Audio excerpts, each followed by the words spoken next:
Good afternoon and welcome to RSBN Live. I'm Matthew Alvarez. Saving America should not be up for debate. The U.S. Senate should simply pass the Save America Act. We'll have more on that a bit later. Meantime, today at 2 o'clock, the president signs executive orders in the Oval Office. And at 3 o'clock, the president participates in a greeting with the National Finals Rodeo winners. That'll be in the Oval Office at 3 o'clock. As of right now, both events are currently closed to the press. As for the Vice President, J.D. Vance, he will visit Rocky Mount, North Carolina to deliver a speech today. This as we approach exactly 1 month of the Democrat partial government shutdown, as the Department of Homeland Security and Transportation Security Agencies administration actually are not fully funded, causing extremely long lines at TSA checkpoints. I saw some videos online earlier of some extremely long lines outside of the terminal as well. That's, I would say, unprecedented. I haven't seen that before. So we'll follow the latest on that. Plus, we're monitoring the very latest regarding the Epstein files as the House Oversight Committee continues its investigation. We start our broadcast this afternoon on this Friday to some notable moments from this morning's Operation Epic Fury press conference as we near the 2-week mark of military action. Let's take a look at clip number 1. I'll start, as we often do here at the Department of War, with the bottom line up front. For the world to hear and the press to actually admit that the United States is decimating the radical Iranian regime's military in a way the world has never seen before. Never before has a modern, capable military, which Iran used to have, been so quickly destroyed and made combat ineffective, devastated. We said it would not be a fair fight, and it has not been. As I stated during our first press conference on day 2, that was 10 short days ago, the combination of the world's 2 most powerful air forces is unprecedented and unbeatable. Between our air force and that of the Israelis, over 15,000 enemy targets have been struck. That's well over 1,000 a day. No other combination of countries in the world can do that. So today, as we speak, we fly over the top of Iran and Tehran. Fighters and bombers all day, picking targets as they choose. As our intelligence gets better and better and more refined. Looking up, the IRGC and Iranian regime sees only 2 things on the side of aircraft: the Stars and Stripes and the Star of David. The evil regime's worst nightmare. Iran has no air defenses. Iran has no air force. Iran has no navy. Their missiles, their missile launchers and drones being destroyed or shot out of the sky. Their missile volume is down 90%. Their one-way attack drones yesterday, down 95%. And as the world is seeing, they are exercising sheer desperation in the Straits of Hormuz. I want to emphasize what the chairman said about that. The only thing prohibiting transit in the Straits right now is Iran shooting at shipping. It is open for transit should Iran not do that. Now, there's a reason why we chose as one of our primary objectives destroy the Navy. We understood the ability to interdict shipping is something Iran has done for 40 years. It's key terrain. They've used it as leverage. The world is seeing what they'll do to fight back in that context. And so we've heard them talk about taking various measures, and we're planning for all of them. So we have a plan for every option here. We're working with our interagency partners, and that's not a strait we're going to allow to remain contested or with a lack of flow of commercial goods. So we're aware of that. We're laser focused on our military objectives, but also want to make sure our partners across this government understand we're working with you to make sure that energy flows. And that's an important part. We're on plan to defeat, destroy, disable all of their meaningful military capabilities at a pace the world has never seen before. But it's not just that Iran doesn't have a functioning air force, or that their entire navy is at the bottom of the Persian Gulf, or their missile force is shrinking daily. Even more importantly, they also don't have the ability to build more. That's the most important component I'd like to emphasize today. Soon and very soon, all of Iran's defense companies will be destroyed. For example, as of 2 days ago, Iran's entire ballistic missile production capacity, every company that builds every component of those missiles, has been functionally defeated, destroyed. Buildings, complexes, and factory lines all across Iran destroyed. So we're shooting down and destroying what missiles they still have in stock, but more importantly, ensuring that they have no ability to make more. Their production lines, their military plants, their defense innovation centers, defeated. As the Secretary said, today will be our heaviest day of kinetic fires across the operating area. CENTCOM continues to attack ballistic missile and drone capabilities so that they are no longer a threat to U.S. forces, our bases, or our partners. They're continuing to destroy the Iranian Navy to ensure freedom of navigation, and this means going after Iran's mine-laying capability and destroying their ability to attack commercial vessels. And we're targeting their defense industrial base so they cannot rebuild the capabilities that can harm America's interests or our partners in the future. As Admiral Cooper said in his update on Wednesday, Iranian combat power continues to decline as a result of the continued strikes, as the Secretary talked about. We've attacked over 6,000 targets, and our strike packages continue to launch every hour, and we've maintained an unprecedented number of sorties up overhead of Iran. CENTCOM is now persistently over the enemy, and a result, we've seen a reduction in missile and one-way attack fires, as the Secretary said. In less than 2 weeks, we've rendered the Iranian Navy combat ineffective and continue to attack naval vessels, including all of their Soleimani-class warships, which were armed with anti-ship missiles and anti-aircraft weapons. We've made progress, but Iran still has the capability to harm friendly forces and commercial shipping. And our work on this effort continues. But I want to make something clear. The only thing preventing commercial traffic and flow through the Straits right now, which there is some through the Straits, is Iran. They are the belligerents here holding the Straits closed, although there is some traffic moving through there. We've made it a priority to target Iran's mine-laying enterprise, their mine layers, the naval bases and depots, in addition to the missiles that could influence the Straits. And CENTCOM continues to attack those efforts. And we continue to make progress on the industrial base to include factories, weapons, warehouses that are stored in, and we will continue to do so in the coming days, especially today. In just the first 13 days of this operation, our artillery forces have made history. They fired the first precision strike missiles ever used in combat, reaching deep into enemy territory. They've used Army ATACMS to sink multiple ships, including a submarine, and they've done all of this with the precision and determination that comes from relentless training and trust in each other and in their weapon systems. Before I start with an update, I also want to address the tragic loss of our KC-135 refueling aircraft yesterday. The incident occurred over friendly territory in western Iraq while the crew was on a combat mission, and again was not the result, as CENTCOM has said, was not the result of hostile or friendly fire. We're still treating this as an active rescue and recovery operation. As CENTCOM announced this morning, 4 airmen have been recovered, and the Air Force and U.S. Central Command will provide updates as information becomes available. Please keep these brave airmen, their families, friends, and units in your thoughts in the coming hours and days. Our service members make an incredible sacrifice to go forward and do the things that the nation asks of them. It's a reminder of the true cost of the dedication and commitment of the Joint Force. And that was the information shared by the Pentagon today, of course, the Department of War for another Operation Epic Fury press conference there. So if you missed any of that, of course, you can check that out online as we're monitoring a lot of the news stories of the day here at Right Side Broadcasting Network. Speaking of the day, or within the 24/7 news cycle, let's go to a recent remarks from the First Lady of the United States at yesterday's White House Women's History Month event, and then her remarks followed by the Commander-in-Chief.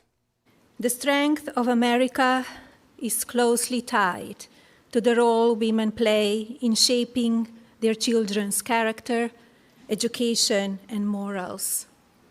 The values cultivated within our communities shape the voice and vision of our next generation. A woman's influence strengthens our democracy, capital markets, and time-tested business institutions.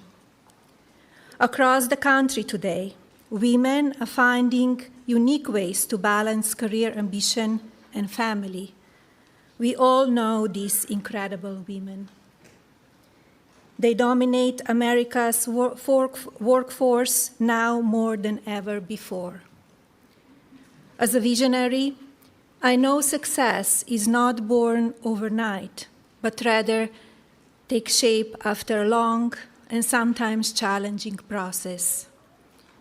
Often alone at the top, I follow my passion, listen to my instinct, and always maintain a laser focus. In solitude, my creative mind dances, filling my imagination with originality. Attention to detail, demanding schedules, and multitasking are everyday realities when building towards success.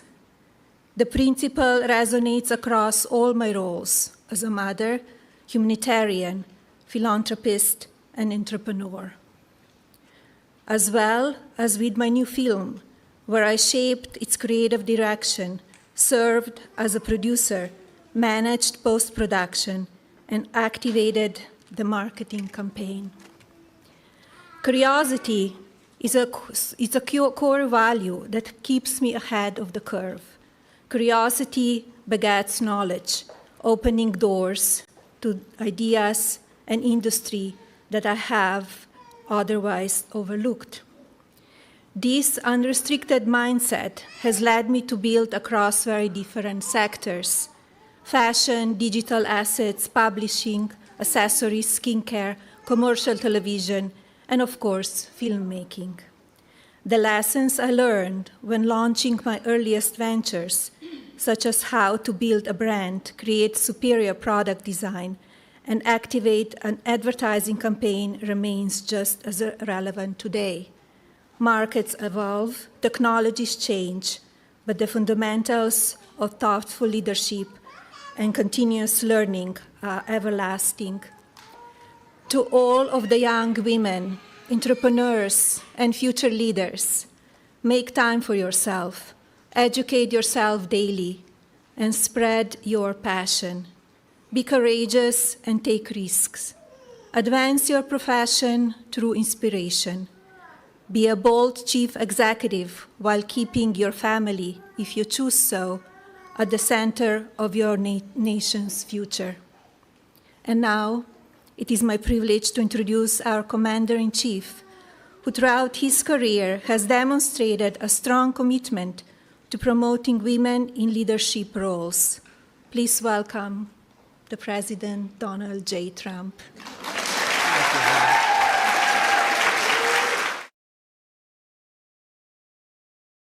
Going all the way back to our nation's founding in 1776, America has been strengthened beyond measure by the courage, by the spirit, love, devotion, and the incredible woman. I mean, all of these incredible women who have served our nation, uplifted our communities, pioneered new industries, and been the heart and soul of the American family. And they are the heart and soul.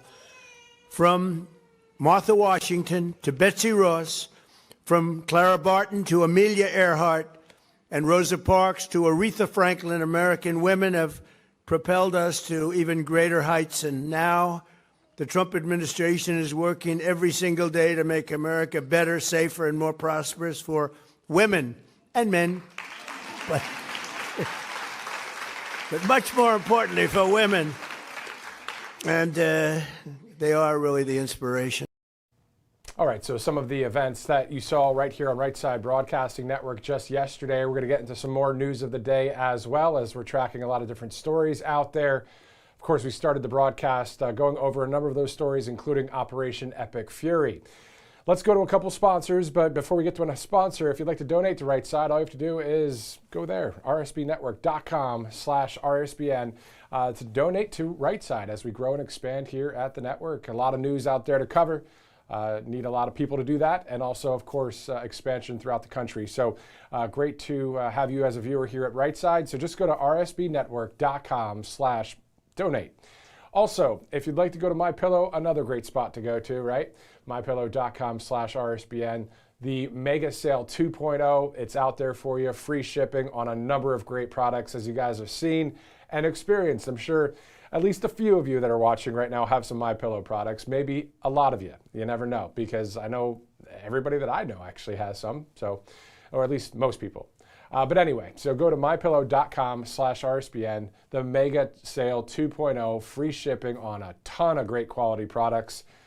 You don't want me to list them all because there's so many, but they're all really good. I mean, the My Coffee, it's sitting to just my left here. You're right at home, so might as well show that to you. You saw that yesterday, of course, too, with Robert McNeely showing this off. My Coffee, good stuff. How about the My Pillow and all the other great products? mypillow.com/RSBN.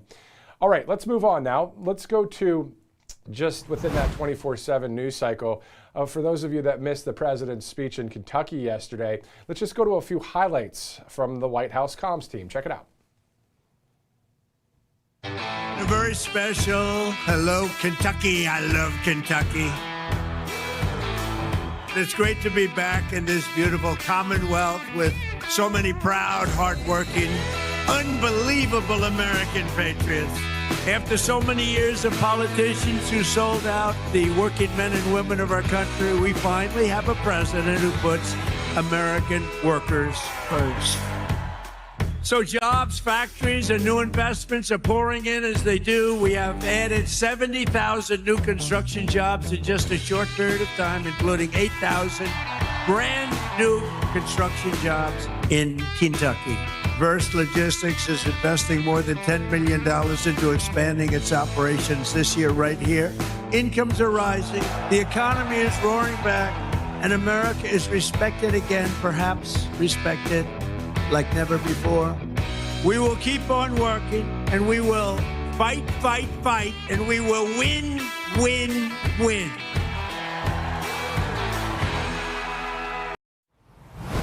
And speaking of winning, one thing we want to see won is our country. The saving of America, again, shouldn't be up for debate. We should pass the Save America Act. We're looking forward to seeing, hopefully, more accountability, transparency as we continue on this path, hopefully to victory when it comes to saving the country. So the Save America Act, of course, we'll get into some more of that in just a second with some more of the specifics, the latest that we're tracking here at the network. But speaking of the Save America Act, in clip 4, the president was speaking about that valuable, most precious act that's needed to save the country. It's a very basic thing. It's called Save America, actually, and that's what it is. It's having to do with voting and voter ID. We want voter ID. We want proof of citizenship. We added a couple, no men playing in women's sports. We don't want that. Nobody does. I think it's about a 98% issue. We want no transgender mutilation of our children. Very basic things that you wouldn't even think we'd be talking about 15 or 20 years ago. But for the voting aspect of it is we want voter ID, very important. You have to have identification and you have to have proof of citizenship. We don't want mail-in ballots. We don't want to have ballots coming from all different corners of the world. We want to have it accurate, and you can't do that with mail-in ballots. Actually, Jimmy Carter headed a commission years ago. He said mail-in ballots no good. We're the only country in the world that's doing mail-in ballots. And that would exclude, though, our military or people that are ill, people that are away. So we're generous in that way, but people don't want mail-in ballots because you have crooked elections. It guarantees a crooked election. All right, so the president speaking with a local reporter there in Kentucky just yesterday, maybe Ohio. That may have been Ohio because we know the president went to Cincinnati, then to Hebron, Kentucky for that speech. But as for yesterday, actually that was on Wednesday, of course. Today's Friday, so getting the days a little mixed up. But as for yesterday at the White House, the U.S. Olympic bobsledder Kaylee Humphreys spoke at that Women's History Month event. So if you missed it, check it out. It's a real honor to be here today. Yes, I'm a 6-time Olympic medalist, 3 of them gold, but the title, I'm most proud of his mom. Thank you. Yes. My journey to motherhood was a 2.5-year process through IVF.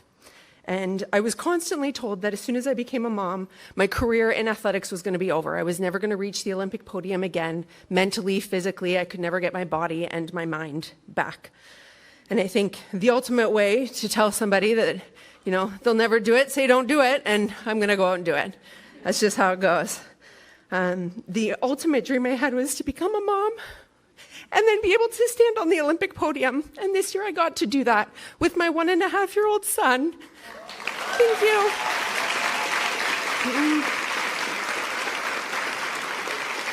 Yes. So being able to earn these 2 bronze medals, they feel like gold. They really do. He is my gold medal and will always be for the rest of my entire life. As a legal immigrant competing for the United States of America, a country that has adopted me, it's one of the greatest honors I've had in my entire life. Having my 1-year-old son chase me around the Olympic podium, another huge honor and a dream come true. I want to encourage every single mother out there to follow your dreams and don't let anybody put limits on what you believe you can do. The only Olympic medalists we're actually allowed to award what's called the Order of ECOS. So every Olympic medalist in the United States gets an Order of ECOS that they get to hand to somebody in honor and recognition of somebody who's made a meaningful contribution to their journey to the podium, because Olympic medals are never achieved alone. So I am here today, and I'm so honored to present this, my Order of ECOS medal, to you, Donald Trump.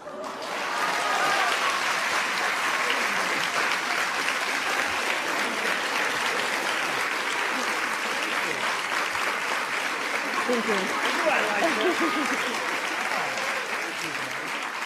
So we only get one, but I want to recognize the support and the impact you've had on women's sports throughout the Olympic movement, specifically standing up to keep biological women in women's sports, to keep the field of play safe and allow for fair competition. Furthermore, because your policies are creating greater access to IVF, so families like mine can continue to grow as I look to become and expand my family again, I believe this actually makes you the first president in history to ever be awarded an Order of ECOS as well. So thank you. Oh,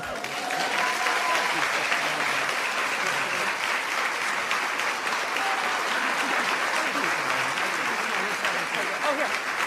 We'll do that.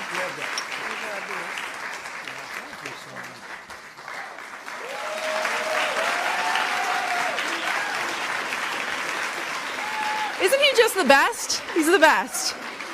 So, thank you. Thank you very much. All right, so that was just yesterday here at Right Side Broadcasting Network. Before we get to some more of our sponsors and the news of the day, there's a brand new post from Rapid Response 47 as I track on my phone here, right here next to the iPad as I continue to bring you the news. Rapid Response 47, literally within 60 seconds, is quoting a Phil Mattingly report, I guess out of CNN. And they say, no matter how many times you losers repeat this lie, it won't be true. It's a tale as old as time. Your quote-unquote anonymous sources, also known as Democrats, feed you bullshit, which you gladly regurgitate to make President Trump look bad. It's pathetic, truly. That from Rapid Response 47 verbatim right there. And you know, you hear that a lot, the anonymous sources. Our anonymous sources, well, think about it. If the mainstream media or most media already lies to all of us, not me anymore because I don't watch them, but my point is, if they already lie to us, why wouldn't they say, well, anonymous sources say, and they never share their source because it's a talking point, whether it's from a Democrat, a leftist, somebody that's just trying to crush a true statement or a narrative. That's why it's called that information war. You guys know it, but I mean, that's a little nitty gritty right there. And yes, I used an expletive, but I was using verbatim words from the Rapid Response 47. And yes, I've cursed before. I'm sure everybody has. Anyway, let's go to some of our sponsors here on Right Side, including All Family Pharmacy. You need a pharmacy that actually supports your medical freedom, one that works smarter, not harder. Forget about doctor visits, long pharmacy lines, or dealing with insurance approvals. That system is slow, frustrating, and outdated. But One pharmacy is doing it in a better way. That's All Family Pharmacy. You simply go to online, you choose the medications you need, fill out that quick medical form, and a licensed doctor reviews your request. If appropriate, they provide the prescription. Then your order ships directly to your door. You can stock up on essentials like antibiotics, antivirals, how about ivermectin, mebendazole, NAD+, and more than 300 other prescription medications that families rely on every day. So if you believe in being prepared and having access to the medications you need, this is one of the smartest moves you can make. You can go to allfamilypharmacy.com/RSBN. Use that code. It's RSBN 30% off. Usually it's that 10%. This time it's 30. It's still there for you to go there and get those medications if you'd like. allfamilypharmacy.com/RSBN. Also, let's travel to Texas, where Angel Paste is headquartered. angelpaste.com. Use that RSBN promo code at checkout for 10% on a number of different lotions and mists and all sorts of products for skincare. Great conservatives there, hiring veterans, great company, great sponsor. angelpaste.com. Use the QR code there if you'd like on the bottom right of your screen. Now, before we get to more news of the day, specifically the Save America Act and Operation Epic Fury and many other stories we've been tracking, and went over a little list of those at the top of the broadcast, let's go to our Flashback Friday segment and our Flashback Friday segment of the day. And let's travel back in time about 9 years ago to a campaign speech in Ohio, where then candidate Donald Trump spoke to a large crowd in Cincinnati. And this is when we talk about RSBN and back in the day, right? We see that the cameras pan the crowd. Well, this is way in the beginning. You know, this was, our company's what, 10 plus years old. This was 9 years ago. So this is really early on. But this is what we're talking about when the mainstream media would always stay just stuck on one shot and not show anything else. It's another method that they use, an MO, to just not show what's going on. So the birth of Right Side Broadcasting Network through the CEO, Joe Seals, and his great wife and Mama Seals. So it's just a video for Flashback Friday. Let's go to Cincinnati from 9 years ago. Check it out. This is a great movement that we've created together. A movement like has never been seen in this country. A movement like they've never, ever seen in this country. Never, ever seen anything like this. And on November 8th, we're all going out to vote. And we're going to have a tremendous victory. I think far greater than some people are even predicting. Because we're tired of corruption and we're tired of incompetence. And that's what you get. Nobody wants 4 more years of Obama, and with Hillary Clinton, it'll even be worse. The Hillary Clinton documents, released by WikiLeaks just a little while ago, make it more clear than ever just how much is at stake on November 8th. Wow. 9 years ago, guys. 9 years ago, Cincinnati, Ohio. Right Side Broadcasting Network there, live, showing the crowd, panning the audience there, not censoring what was actually happening with the reactions. Because think about that movement in the campaign season, right? I mean, most of you that are watching have watched a number of President Trump's rallies. You've seen us live outside. Some of you may have been on Right Side Broadcasting Network. I don't think there is a network on earth. This is a big statement, I guess, and I didn't prepare anything. I'm just kind of rolling with it. But that has put so many people on prior to an event, a political event. I can't think of anybody, because when you have the mainstream media, you have so many commercial breaks and you have so many other, shows to get to and other news to talk about. But this network said, you know what? We're seeing something. We're seeing the people want freedom. We're seeing the people flock to this candidate. We're seeing people vote for this president, which he won 3 straight elections in a row. I mean, that's what happened, we know. So I don't think there is a network that's done what Right Side Broadcasting Network has done when it comes to a number of things, but including interviewing the quantity of great patriots, we the people, across the United States of America.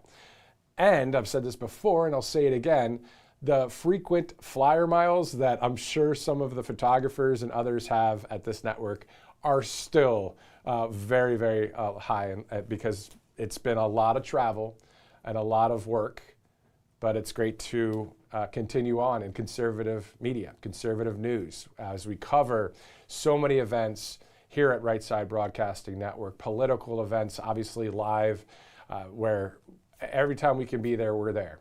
If we're not there, we'll be able to show you live still here within the studio. So a lot going on here at the network. So glad you're with us, glad to be a part of it, and I've been here since September of 2022. So it's 2026 now.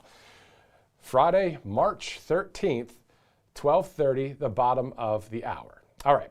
Here's the latest on the Save America Act. Senate Majority Leader Republican John Thune says the Save America Act will be up for debate on the Senate floor next week. Let me repeat. The Save America Act will finally be up for debate on the U.S. Senate floor next week on Capitol Hill. But can you believe that the saving of America is even up for debate in America? Well, that's what we're facing right now. And in order to save America, we have to pass that Save America Act and get it signed into law. So the way to do that is to nuke the filibuster, AKA the nuclear option, because we might hear about cloture, which is a debate, all of that going on for how long?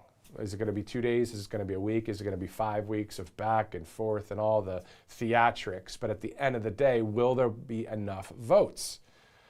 Before we dive into that, one of my favorite quotes lately, I've said it probably 4 or 5 times now here within the past week, but why not say it again? Because there's nothing wrong with repeating truth. Leftists like to repeat a lie to try and brainwash and to make people think, okay, and I remember this, just popped in my mind about Hulk Hogan. He said, I got the chance to interview the late, great Hulk Hogan probably a year ago. He was passing through Alabama and selling one of his products. Got a chance to interview him. And I remember him saying, and we could maybe play that interview again if you'd like, it's on my Truth Social, but he says, the media keeps telling you the sky is red. You know how Hulk would be, the sky's red, the sky's red. And then all of a sudden, everybody's like, yeah, you're right, the sky's red. And that's exactly the hand gesture and all the things. That's what he said, and it's so true. So when we get an opportunity to do common sense journalism, common sense analysis, common sense commentary, and talk about things like, hey, the saving of America shouldn't be up for debate past the Save America Act. If we say it a few times, it is what it is, because saying the truth a lot, I have no problem with doing that, as you guys may know. I'm the guy that likes to repeat, we're here for God, family, country, and all that, which is still 100% true, of course. So I just thought I'd say that. But let's get to that quote that I've been repeating. I guess that's the reason why I just did all that. The quote is from our second president, John Adams. You'll never know how much it has cost my generation to preserve your freedom. I hope you will make a good use of it. He says again, you'll never know how much it has cost my generation to preserve your freedom. I hope you will make a good use of it. So one of the good uses of our time is not only getting the Save America Act passed, but also holding people accountable and also having transparency and all of the promises to the American people be fulfilled throughout the next few years we have here when it comes to being under President Trump. But to the Save America Act, we know that Republicans hold a majority in the Senate and have secured at least a 50 to 51 votes threshold and support, including Senator Susan Collins backing and pushing it to 51, including the vice president's tiebreaker potential. So we know Democrats are expected to filibuster, requiring 60 votes to invoke cloture, which is debate and all that, and advance the bill. So Thune has stated Republicans are, quote unquote, not even close to the 60 votes needed to overcome a filibuster, and there's no indication of eliminating or bypassing the filibuster rule. We do know, again, that this act will be, and this bill will be discussed and debated on the Senate floor. Again, I cannot believe I have to say that the Save America Act is going to be debated. You're against saving America. If somebody's against saving America, they shouldn't really be, first of all, running anything in our country. Right? So again, nuking the filibuster is a huge thing to do here. And I'm not, who am I, right? I'm not the only one saying that, though. But Senator Tommy Tuberville just was on the broadcast this week saying the same thing. President Trump saying the same thing, and many others. And we do know that the filibuster has effectively been nuked before via the so-called nuclear option and parts of the Senate procedure, though not completely for all legislation. So the term nuking the filibuster refers to using the nuclear option, a parliamentary maneuver where a simple majority, 51 votes, sets a new precedent to lower the threshold for ending debate, which is cloture, from 60 votes to a simple majority, bypassing the usual rules change process that requires broader support. So this has happened multiple times, but only for nominations, not for regular legislation. All of these verified facts via Grok. Yes, I'm using a little bit of AI. It's not bad to use a little AI, especially if it's correct. So in short, the filibuster has been partially nuked. I'm not sure if we have a split screen of the U.S. Capitol building or not. Not a bad picture to see as we are getting ready for that showdown, this debate to save America. I still can't believe it. Again, it's common sense versus makes no sense, facing off. But anyway, the nominations when the filibuster was nuked was in 2013 and 2017. So the full legislative filibuster has not been eliminated ever. Maybe this time it will be. Again, saving America should not be up for debate past the Save America Act. All right, enough of that for now. Why don't we do this? Let's take a quick commercial break. We're going to check some headlines. We'll be right back. Welcome to Right Side Broadcasting Network, your trusted conservative news outlet. At RSBN, we deliver the truth when the mainstream media falls short. Since 2015, we've proudly broadcasted every single one of President Trump's iconic MAGA rallies, bringing you the excitement and energy live before anyone else.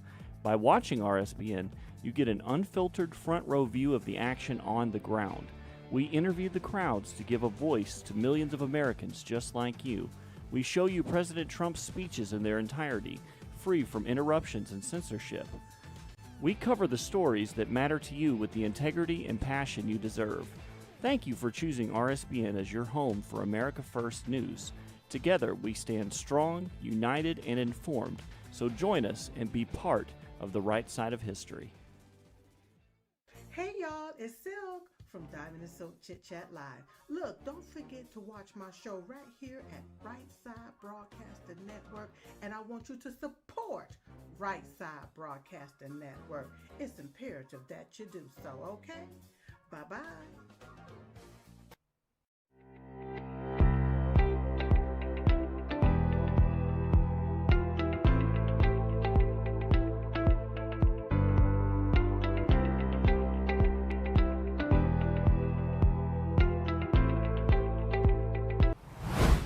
Welcome back to Right Side Broadcasting Network. Let's continue talking about All Family Pharmacy. As you just saw the commercial there, you need a pharmacy that actually supports your medical freedom, one that works smarter, not harder. So you can forget about the doctor visits and the long pharmacy lines or dealing with insurance approvals, because that system is slow and can be frustrating and outdated. But one pharmacy is doing this in a better way. That's All Family Pharmacy, as you guys see there on your screen. You simply go online, you choose the medications you need, fill out a quick medical form, and a licensed doctor reviews your request. Now, if appropriate, they provide that prescription for you. Then your order ships directly to your door. You can stock up on essentials like antibiotics, antivirals, ivermectin, mebendazole, how about NAD Plus, and over 300 other prescription medications that families are relying on every day. So if you believe in being prepared and having access to the medications you need, this is one of the smartest moves you can make. allfamilypharmacy.com/RSBN, and use that RSBN. 30% off is pretty good right there. with the QR code as well, if you'd like. allfamilypharmacy.com/RSBN. Also, as you see, Birch Gold Group. Think about this. In 2006, $20,000 equaled roughly 33 ounces of gold at spot price. But at today's prices, those 33 ounces would be worth about $165,000. So smart Americans are diversifying a portion of their savings into precious metals. And that's why you might want to consider buying from our friends at Birch Gold Group. For thousands of years, gold has been a store of wealth, and today it's a crucial part of any balanced strategy. Even better, Birch Gold can actually help you convert an existing IRA or 401k into a tax-sheltered retirement account in gold. Just text Trump to the number you see on your screen there, 989898. There is a free info kit you'll get. There's no obligation, just useful information. Also, that A+ rating with the Better Business Bureau and tens of thousands of happy customers. So let Birch Gold help you diversify with gold. Text Trump to 989898. You get all the information you need right there on your screen, and they will not bug you either. Once you do that, you'll get that digital info kit, and you can go from there. All right, 12:40 Friday, March 13th. Thanks so much for joining us. I'm so glad that I see my favorite memorial in Washington, D.C. right now. That is the Thomas Jefferson Memorial. Quite awesome to go there and just think about what the third president has said and done for this country as it's a Friday there in Washington, D.C. Meantime, outside of any breaking news, here are a few notable dates for 2026. No date, though, has been officially announced, but in the near future, President Trump will have a bilateral meeting with President Xi Jinping of China. So that's happening sometime within the next month or two. I believe it's a spring bilateral meeting, so sooner than later. Also, the United States, of course, we turn 250 years young, July 4th, 2026.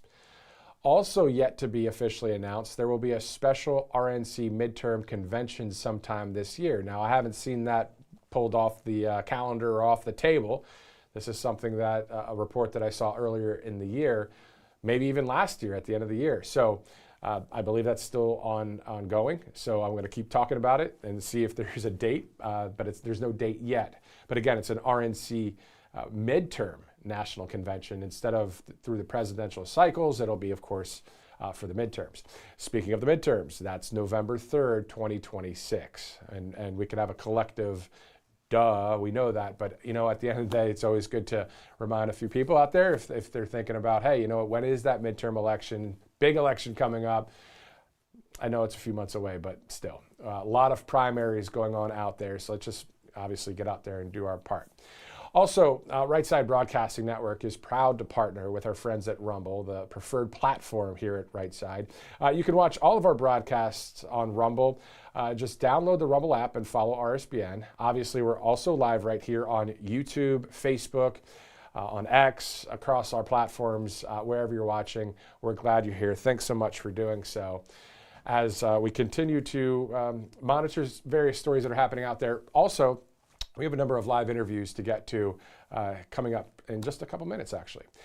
Let's do this, though. Yesterday, I just wanted to type how many, I forget what the question was that I even asked for Grok, but this is the answer that it was. You'll get the context here in a second.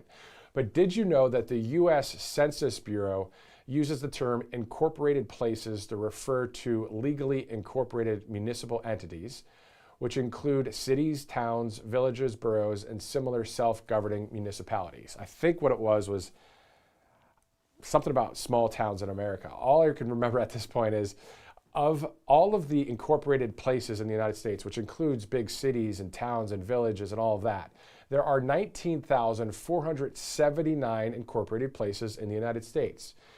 Here's the punchline. Of those 19,479 incorporated places, again, villages, boroughs, cities, towns, 75% had populations under 5,000 people, highlighting that the United States is very much a nation of small towns and cities.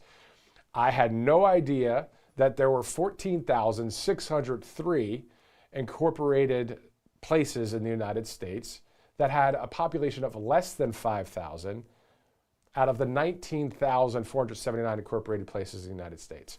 Maybe I can go back to Grok there and double check what I typed in for that answer. But I thought it was fascinating to think that, across our land, the amount of Main Street, United States of America, small town, really makes up what we're very much a nation of small towns and cities. I just thought it was fascinating to see those statistics. And those of you that have never been to a small town, maybe you're watching in a big city right now.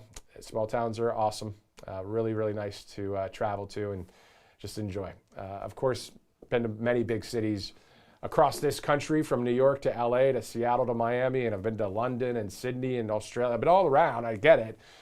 But my favorite, small town USA. Can't complain. Anyway, maybe someday I'll be in DC, who knows, but still.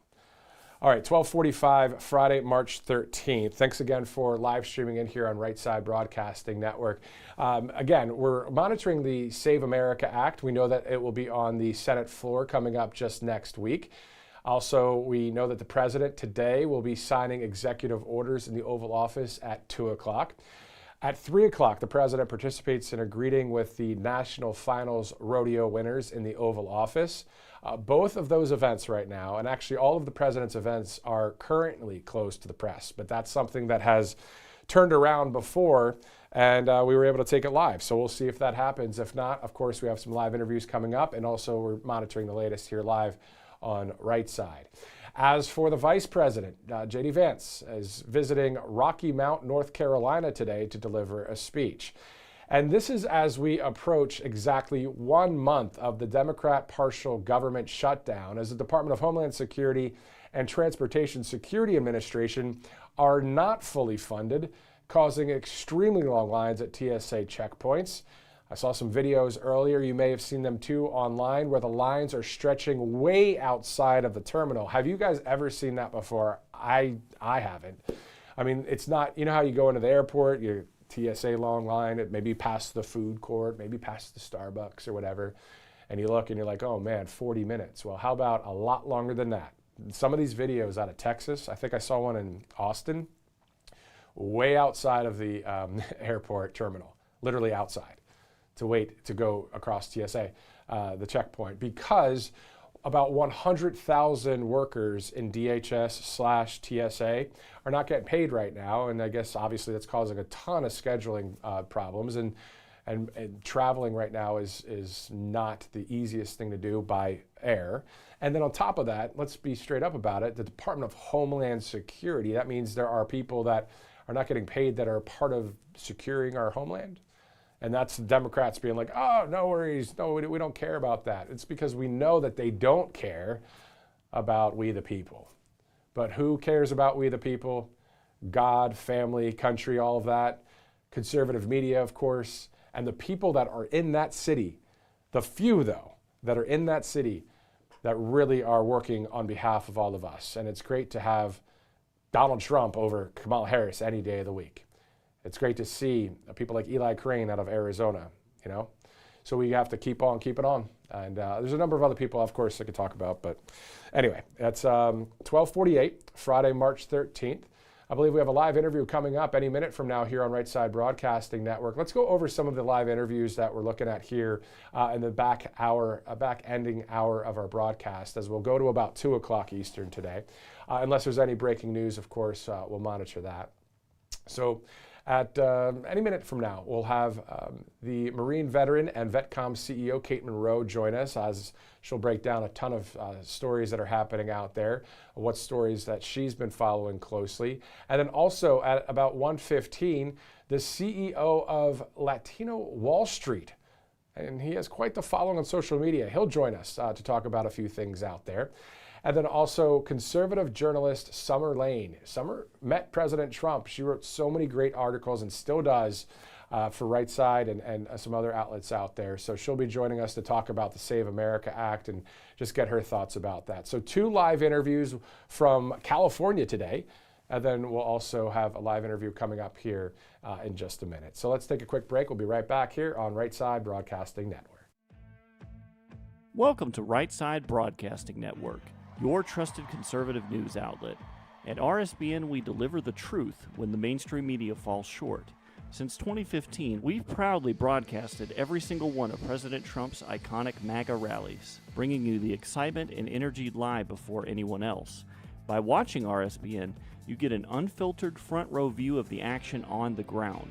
We interview the crowds to give a voice to millions of Americans just like you. We show you President Trump's speeches in their entirety, free from interruptions and censorship. We cover the stories that matter to you with the integrity and passion you deserve. Thank you for choosing RSBN as your home for America First News. Together, we stand strong, united, and informed. So join us and be part of the right side of history. Hey y'all, it's Silk from Diamond and Silk Chit Chat Live. Look, don't forget to watch my show right here at Right Side Broadcasting Network, and I want you to support Right Side Broadcasting Network. It's imperative that you do so, okay? Bye-bye.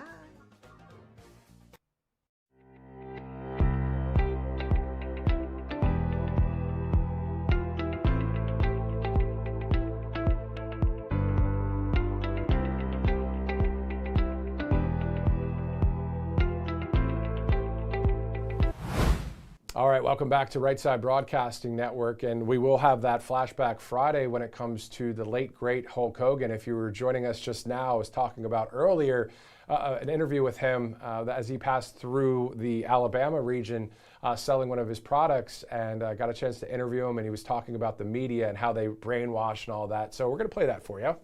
Great work by our production team to get that from our Flashback Friday. Also, joining us now is Marine veteran and VetCom CEO, Kate Monroe. And of course, there's a ton of stories happening out there right now. So let's start with that. What stories are you monitoring closely out there in California?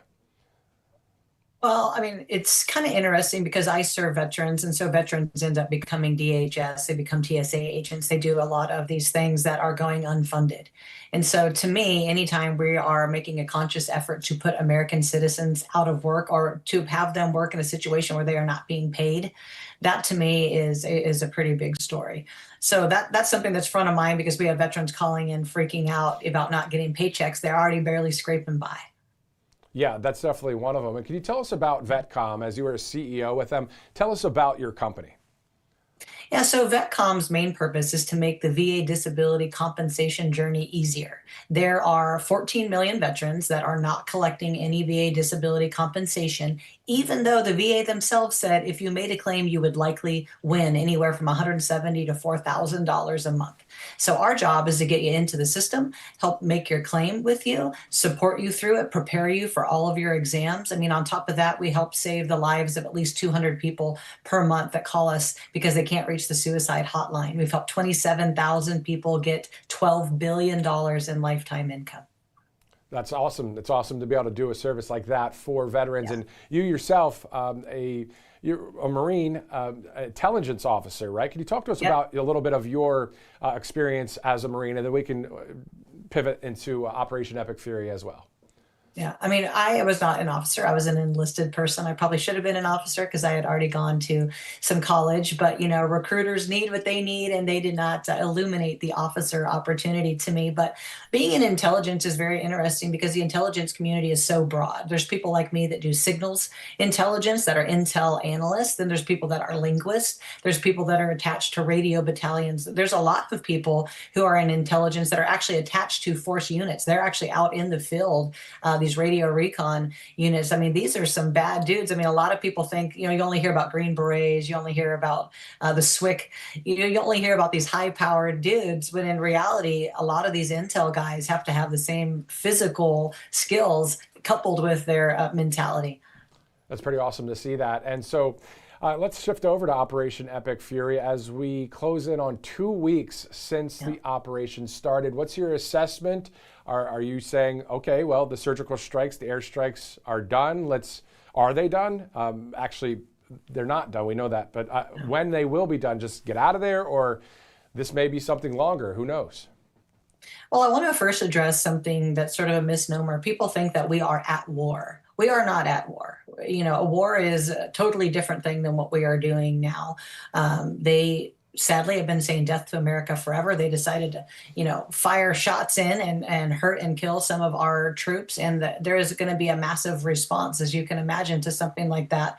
And that was sort of what we needed to be able to press that button, so to speak. I think we're doing a very good job from the air. I'd like to see us not have boots on the ground because, as I'm dealing with veterans every single day, boots on the ground comes with its own issues, not just physical issues, the mental issues of losing your buddy, of people, getting blown up right in front of you, all of that survivor's guilt that comes with it. So I would be my preference that we stay up in the sky instead of on the ground. But I do think that the beatings will continue until morale improves, until Iran decides like, okay, we've had enough. We cannot beat you. And I would also like to address all the false flags that are on social media saying that we've lost all our bases in the Middle East and thousands of men and women have been killed. That's absolutely not true. And anyone spreading that rhetoric needs to have a serious look in the mirror and wonder what is to be gained by spreading those kind of lies. Exactly. What's to be gained is clickbait. We don't like, yes. I mean, if you're going to be someone that's, a true journalist, that's not what you do. Let's shift over to the Save America Act. Will finally be up for debate on the Senate floor next week. And I have a question for you. Can you believe that the saving of America is even up for debate in America? Yeah, it's wild. I think that some people don't remember where they live. What soil are you standing on or defending? And it's interesting that when you're an elected official, like I think sometimes people forget. So let's say that I was elected when I ran to the 49th district here in California.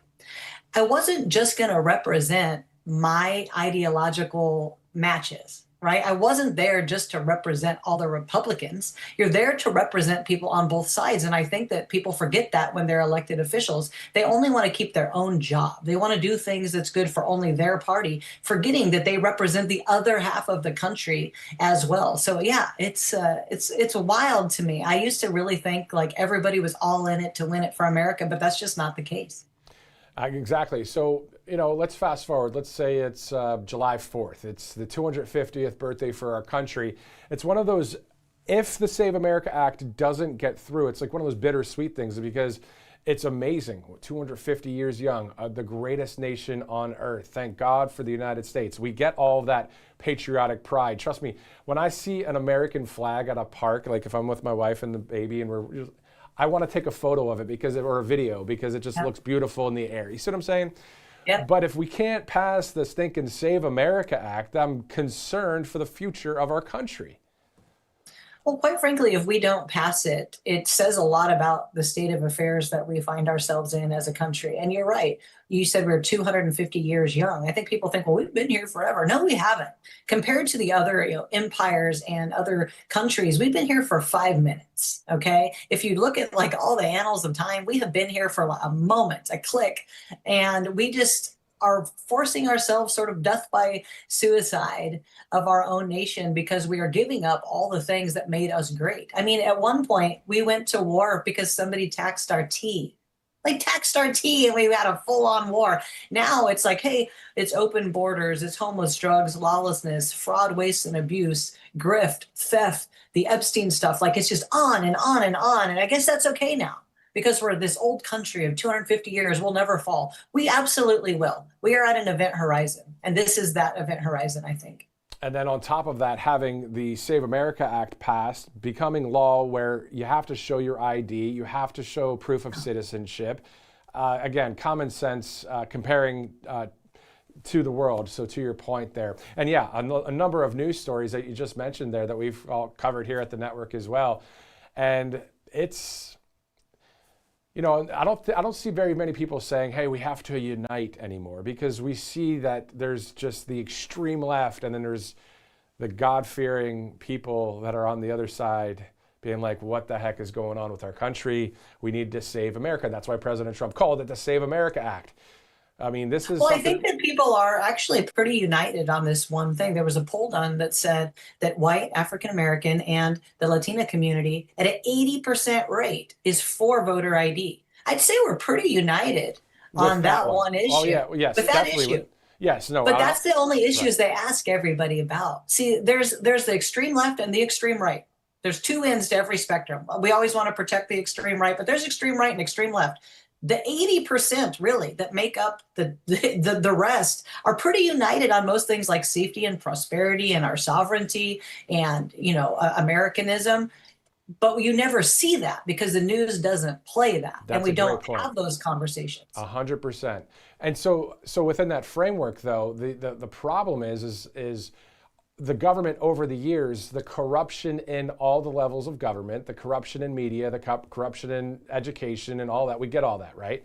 So it is really still draining the swamp, but draining the country in some ways, no? Yeah, I mean, it's just a sad state of affairs. Like, I'm going to give you an example of how this plays out in real life. I just took my son to Universal Studios. We had a great time on this little VIP tour, and there was 10 of us in this tour. So there was a grandma and her little granddaughter, and they were the cutest people, African-American from Texas. And they got into our group, and the grandma couldn't ride every ride. So this little girl ended up sitting next to me on many rides. She couldn't wait to grab my hand because she didn't feel safe. Right. And I had a hold of her hand. Hey, you're going to be fine. Everything's good. That's what real life is. That's how people really act. But you don't see any of that. But that's how 80-90% of people act. And it's just sad that, as you said, draining the swamp. We need a sub pump. This whole thing of draining the swamp, what do you drain? Would you poke a single hole in it and it's like drip, drip, dripping out the bottom? I'd like to get under the bottom and cut the whole thing and let all the water pour out and start again. Because the swamp that you're talking about is like this, crap water we got over here in San Diego. Yeah, from the Tijuana River coming through from Mexico. That is the swamp. No, I get it. We've covered that story here. Robert McNeely and I have covered that story specifically from San Diego with one of the county supervisors there. Let's talk about the fact, one thing I like, a number of things I like about you, Kate, but one I really like is the fact that you understand how the media doesn't show the truth, doesn't either censors, but also just omits it and goes, oh, it's not happening, to your point. I've said that before as well when we've had a number of people on this network that they're not covering really what real life is out there. And that's, a lot of people are starting to, the point is, those that are watching right now here on Right Side, I hope that all of us can talk to our friends, our family, maybe even out at a restaurant or whatever age groups, and be like, guys, not all the media is fake news, though. Yes, you could, and to those that do watch the fake news, to try and show them and go through all the barriers of their minds to get to, hey, just because they're sitting there and they sound like they're saying the right thing, what resonates? What's the truth of the matter? What's the common sense of the situation? Because media is still a thing, whether you have the phone, whether you're watching it on a TV or an iPad or whatever.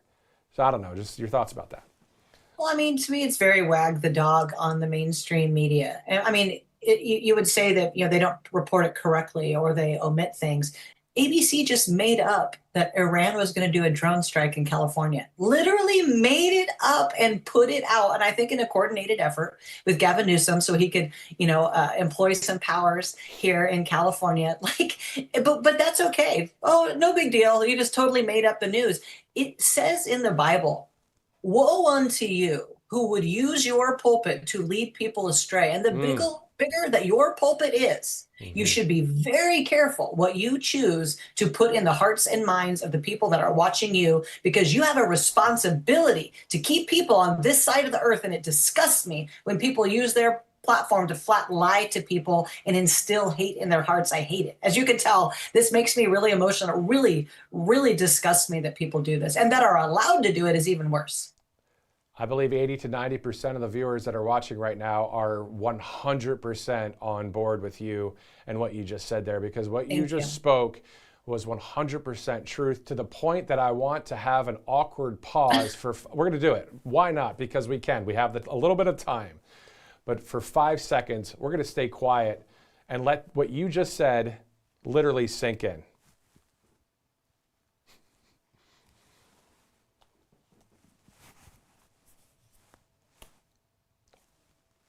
What more is there to say, Kate? I think we say it makes me emotional. Like, it makes me want to cry for people who lack discernment in this country. It really hurts my spirit. I had to tell my mom, you have to get off the news. You are not sleeping. The stuff that you are watching, now you're on social media. You think the media is bad on TV? At least people watch it and go, hey, maybe that was a lie. On social media, people will just engineer things with AI. And you have people like my mom, like not sleeping at night because people are trying to make money on clicks. It's just wild what we're allowed to say anymore. What is the truth? 2 + 2 is 4. It's not 3, it's not 5. It's very simple. Exactly. And finding the people that say 2 + 2 is 4 is the key. So keep finding, keep looking. Conservative media is the home for that, in my opinion. But, you know, that could be up for debate for various places and outlets and all that. But thank God for you, Kate, for saying all of that. For civilians that are citizen journalists, podcasters, true conservative media, people that really just resonate. This isn't scripted, you know what I mean? We didn't have a pre-interview and say, hey, let's make sure to get that point, which is okay to do sometimes. Yeah. This was just an organic conversation, and that's why we like having you on here. So Kate Monroe, the VetCom CEO and Marine veteran, thank you again for your service to this country, and thank you for spitting the truth right there in front of a number of people, and hopefully this will get a little bit more clicks than usual. Thank you. Thank you very much. Wow. I mean, that's the stuff right there, you know? That's why, you know, a lot of people always want to fill it with more talking. I don't really want to fill it with more talking, to be honest, because she mic dropped. And when you mic drop, you just let it sink in. All right, Rumble Wallet, some great sponsors here, including that. You may have seen the conversations happening online lately, and this is kind of along the same lines. Censorship is back, and it's happening everywhere. Platforms controlling narratives, pushing the stuff they want us to see. So, of course, we can fight back in that information and financial area. Rumble is one of the only companies that has really stood the test of time and deserves our support, because on one side, Rumble is challenging big tech censorship, but on the other side, they have introduced something that will give us protection from the big banks shutting us off.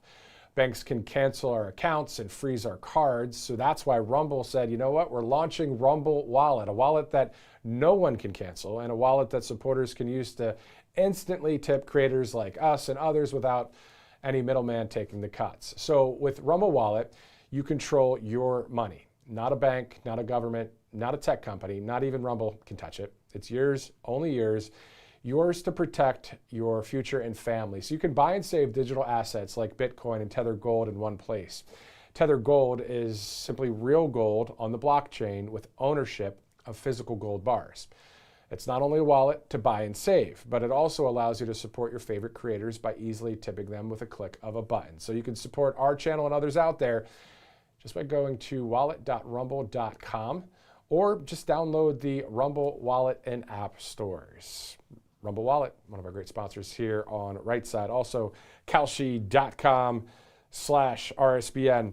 Right now, trending political market, as you see, a number of questions that are on there, but also if you go to kalshi.com/RSBN, you'll get a free $10 credit when you trade $100. When will the DHS be funded again? You can place that trade or bet now at kalshi.com/RSBN. Also, you can check out the polls too if you'd like, just to see what people are talking about. There's a lot of topics that you can choose from right there on kalshi.com/RSBN. All right, it is 1:07 Eastern Time. We have a couple more live interviews to get to. Looking forward to those coming up here in just a minute. In the meantime, if you remember earlier, I played a Flashback Friday from Cincinnati, Ohio, when President Trump, at the time, the candidate, Donald Trump, was speaking, and it was great to see that Flashback Friday video. We may play that one more time before the end of the broadcast, but speaking of Flashback Friday, let's go to the late, great Hulk Hogan. Now, in context, for those of you that have been watching, you'll know what I'm kind of talking about. For those that are just joining us, so Hulk Hogan was passing through Alabama. He was selling his American beer, his beer company, last year. And so I heard that Hulk Hogan's going to be in town. I'm like, I want to meet Hulk Hogan. So we went there with the old camera. You know how it is. I've done a lot of videos that are cool, like, you know, political things with the phone there. And then got an interview with Hulk Hogan. I said, hey, I work at RSBN, and we're on the same side of history, and love God, family, country, and all that. Talk to the PR person. Before you know it, you get to meet Hulk Hogan, which was, again, awesome. And he was talking about how, and I think it's in this interview clip, that he says that the mainstream media or the media always is trying to brainwash by saying things like, the sky is red, And then everybody says, okay, the sky is red. You know, just believing whatever we keep hearing. And I know that most of you watching right now, you know, hey, this isn't really for you in that sense of, you already know that. That's why you're watching conservative media. You're on the right side of history, thank God. And by the way, you're a rock star for doing so, because think about it. We, the people of the greatest country on earth, that's pretty cool stuff. Congratulations. I don't know how we were born here. That's for another conversation, but thank God for that too. But anyway, I believe freedom is what is desired by most of the whole world, except for the dictators and the people that are the globalists and all the evil people out there. Anyway, getting sidetracked. But let's go to that clip with the late, great Hulk Hogan last year. Hogan, Hogan, Hogan, Hogan, Hogan. Can you believe Trump won? Woo! Everywhere I go, it's kind of like the attitude's lighter, people are happy. USA, USA, USA. We love Trump. We love Trump. We love Trump. First of all, your thoughts about that big win for President Trump? It's a great thing. I went to bed happy as ever after that great win by Trump. Super happy. Gas prices already down. So good to see. I paid $2.50 a gallon, been $2.90 a gallon. It's awesome. Your thoughts on him being such a Trump supporter as well? Hulk Hogan being a Trump supporter is like two of my big time fandoms coming together. Big Trump guy, big WWE guy, Hulk Hogan. Awesome. USA. USA. USA. USA.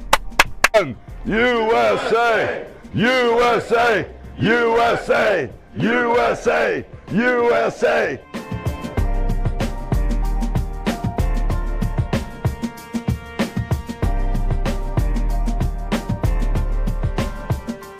Your thoughts about President Trump winning the White House, sir? Well, I knew it was in God's hands, and thank God he won. I think the whole country, everywhere I've gone so far, I'm in Alabama now, and I was in Florida before I left. Seems like a breath of fresh air. Like this dark cloud is lifted. Everybody seems happy. Everybody has a little bit of a spring in their step, and they know now that the majority of the people in the United States didn't want the wokeism. They wanted the parents to be aware of what was going on with their kids. They wanted the border check to make sure the people that are coming in here are quality people and they're vetted, and not that the money that people makes you happy, but it makes it easier. You know, they want to have enough money to feed their kids and also be able to feed themselves. They don't want to have to argue over bills and money. And everything that's going on with Trump, quality of life, God in our homes, schools, in our country, it's right on track with this where this country not used to be, but where it should be. So there's joy. Talk about the party of joy. Well, guess what? We won. Exactly. And then finally, just your thoughts about Right Side Broadcasting Network, conservative media out there reporting truth. We love people like you. Well, at the end of the day, Right Side Broadcasting has taken the place of mainstream media, because mainstream media has an agenda. You know, big corporate, you know, the elites, above the elites, top of the food chain are running the agenda, the storyline they want to run over and over again. They browbeat people enough where you can say the sky's red, it's red, it's red, the sky's red. It's, oh, you know what, the sky looks a little red. So it's to the point where a company like yours, Right Side Media, they've taken the place because you guys tell the truth. They've stepped in and made this mainstream media like an old dinosaur now, because we know you don't get the truth from them. So with Right Side, you're always looking down the barrel, fastball of what is really going on. So that's why it's so important that you guys have stepped up and decided to tell the American public the truth. Well, yeah, I mean, I think that we're speaking to a bunch of people who, you know, want to be heard and, you know, deserve something that stands for them and stands for their values. And so, you know, we're here and we're meeting people and we're constantly hearing what they're saying. We're adapting our strategy. We're constantly, you know, we want to be a beer for the people. So, you know, so far it's been great. Fight, fight, fight, fight, fight, fight, fight, fight. Wow. So obviously a Flashback Friday there with the late, great Hulk Hogan. Just was talking about a story about the late, great Hulk Hogan just about 20 minutes ago, and then the crew was able to get that Flashback Friday there for you. So great to see the late, great Hulk Hogan. They're giving a high five to Charlie. We'll see them again. 1:13 Friday, March 13th. Let's go to some of our sponsors here on Right Side Broadcasting Network, including Cove Pier. So we're past that New year, new me stuff. And Cove Pure, here's the thing. Most people tend to go overboard buying new supplements, trying a new diet or workout, but they completely ignore the most important basic thing, water. Even mild dehydration impacts energy, focus, and metabolism. And when you think about all of the garbage that's in our water, you're starting behind the curve before you even begin. But Cove Pure changes that immediately. They have this clear wave technology. It's certified to remove up to 99.9% of contaminants, pretty much anything that isn't water. So the PFAs, the microplastics, pharmaceutical residue, fluoride, it all gets removed. It's the purest water you can get. And what's amazing about Cove Pure is it actually lets you choose that temperature of the water too, hot, cold, or warm, just with the tap of a button. So instead of a big overhaul, make one small upgrade that adds up every single day, clean water. Right now, you can get $250 off for a limited time if you use the link that you see on the screen. So it's covepure.com/RSBN. Again, it's covepure.com/RSBN to take advantage of their special discount today. Let's also go to our next sponsor here on Right Side Broadcasting Network. You see All Family Pharmacy, and you know, a lot of times there's various pharmacies out there, but this one here, you might need a pharmacy that actually supports your medical freedom, one that works smarter, not harder. And you can forget about all the doctor visits, long pharmacy lines, or dealing with insurance approvals. That system, as many know, is slow, frustrating, and outdated. But one pharmacy is doing it in a better way. So that's All Family Pharmacy. You simply go online, you choose the medication, and then you fill out a quick medical form. A licensed doctor from there will review the request, and if appropriate, they provide the prescription. Your order then goes and gets shipped directly to your door. So you can stock up on many essentials like antibiotics, antivirals. How about ivermectin, mebendazole, NAD+, and over 30 other prescription medications that families rely on every day across this great country. So if you believe in being prepared and having access to the medications you need, this is one of the smartest moves you can make. Go to allfamilypharmacy.com/RSBN. RSBN 30 is the code for 30% off. Always good to save a few bucks. All right. It's 1:16 now. 1:16, I believe. Yeah, 1:16, Friday, March 13th. All right, so we know that the president has a couple events today. There's a few events that are at the White House, currently all closed to the press. If it opens, we'll either be live for that, we'll have it here for you, or I'll upload it quickly as soon as we see it. So let's go over some of the facts of today's schedule. All right, at 2 o'clock, the president signs executive orders in the Oval Office. If you remember, Carolyn Leavitt, the press secretary, said earlier in the week, I believe that was on Tuesday, she said that there would be the president signing a number of executive orders today. So that's in the schedule. That'll be done in the Oval Office. At 3 o'clock, the president will participate in a greeting with the National Finals Rodeo winners. That will be at the Oval Office as well. That starts at 3 o'clock. Both events are currently closed to the press. As for the Vice President, J.D. Vance, he will be in Rocky Mount, North Carolina to deliver a speech today. And this is as we approach exactly 1 month of the Democrat partial government shutdown, as the Department of Homeland Security and Transportation Security Administration are not fully funded, causing extremely long lines at TSA checkpoints. You might have seen some of these videos of people waiting outside of the terminal because the lines are that long in some of the airports across the country. So we'll monitor that. Of course, we'll monitor the latest when it comes to the Epstein files as a House Oversight Committee continues its investigation. All right, so we do have a live interview coming up any minute from now here on Right Side Broadcasting Network. We'll go over some of the Save America Act again, the latest that we're seeing there in just a minute. We'll be joined by the CEO of Latino Wall Street, and he has quite the social media following. His name's Tony Delgado. He'll talk to us about Latino Wall Street, what that's all about, and also his thoughts on the Shield of America's Latin Summit that happened last week by President Trump as he hosted that. So we'll get to him in just a minute. And then also a little bit later in the broadcast, before we wrap up our broadcast a little bit later within the hour, Summer Lane, the conservative journalist who has written many articles for Right Side Broadcasting Network. And if you remember, a lot of retruths or posts from President Trump during the campaign season from a lot of her articles. So great to see that.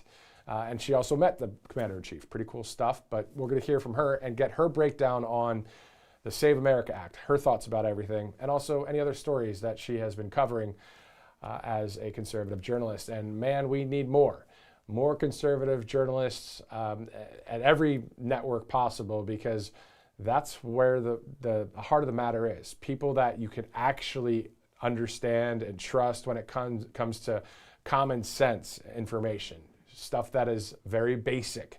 You don't have to talk and say a million things about things that we don't even understand, but instead just the common sense of what will make our country free. Like, how do we keep the freedom going? You know what I mean? Those are the main things that at least I'm into, and I know a number of others are as well. It's just the fight for freedom. That's all it is. This is the fight for freedom, and we can do that through hard work, prayer, voting, talking about it, winning the information war, and all the things out there. And then hopefully there's some truth, justice in the American way to boot. All right, let's go to opportunity. If you'd like to donate to Right Side Broadcasting Network, all you have to do is go to rsbnetwork.com/RSBN. If you'd like to donate. Also, we have a P.O. box for you if you'd like to send a check, which shout out to those of you that have donated to Right Side over the years and still do to this day. Thank you so much for your support. Obviously, keeps the lights on, which is always a good thing. So let's go to the address here for you. 1550 Opelika Road, Suite 6, P.O. Box 344, Auburn, Alabama 36830. Also, mypillow.com/RSBN. A ton of great products, as you guys know, with that mega sale 2.0. And as you see on your screen, free shipping. Nice to save money and get some great products. You can do that, of course, with mypillow.com/RSBN. Maybe today was payday for a number of people out there. I know it was payday for us here at Right Side. So, hey, always good to get paid, but also good to have some great products. So go to mypillow.com/RSBN. The mattress and topper sale as low as $99.99. The great Mike Lindell, of course, running for governor in Minnesota. If you'd like to follow us on Truth Social, it's at RSBN. On X, it's at RSB Network. If you'd like to follow me on Truth Social, it's at Matthew Alvarez. And on X, it's at Matthew US Media. Let's take a quick break. We'll be right back here on Right Side. Welcome to Right Side Broadcasting Network, your trusted conservative news outlet. At RSBN, we deliver the truth when the mainstream media falls short. Since 2015, we've proudly broadcasted every single one of President Trump's iconic MAGA rallies, bringing you the excitement and energy live before anyone else. By watching RSBN, you get an unfiltered front row view of the action on the ground. We interview the crowds to give a voice to millions of Americans just like you. We show you President Trump's speeches in their entirety, free from interruptions and censorship. We cover the stories that matter to you with the integrity and passion you deserve. Thank you for choosing RSBN as your home for America First News. Together, we stand strong, united, and informed. So join us and be part of the right side of history. Hey y'all, it's Silk from Diamond and Silk Chit Chat Live. Look, don't forget to watch my show right here at Right Side Broadcasting Network, and I want you to support Right Side Broadcasting Network. It's imperative that you do so, okay? Bye-bye.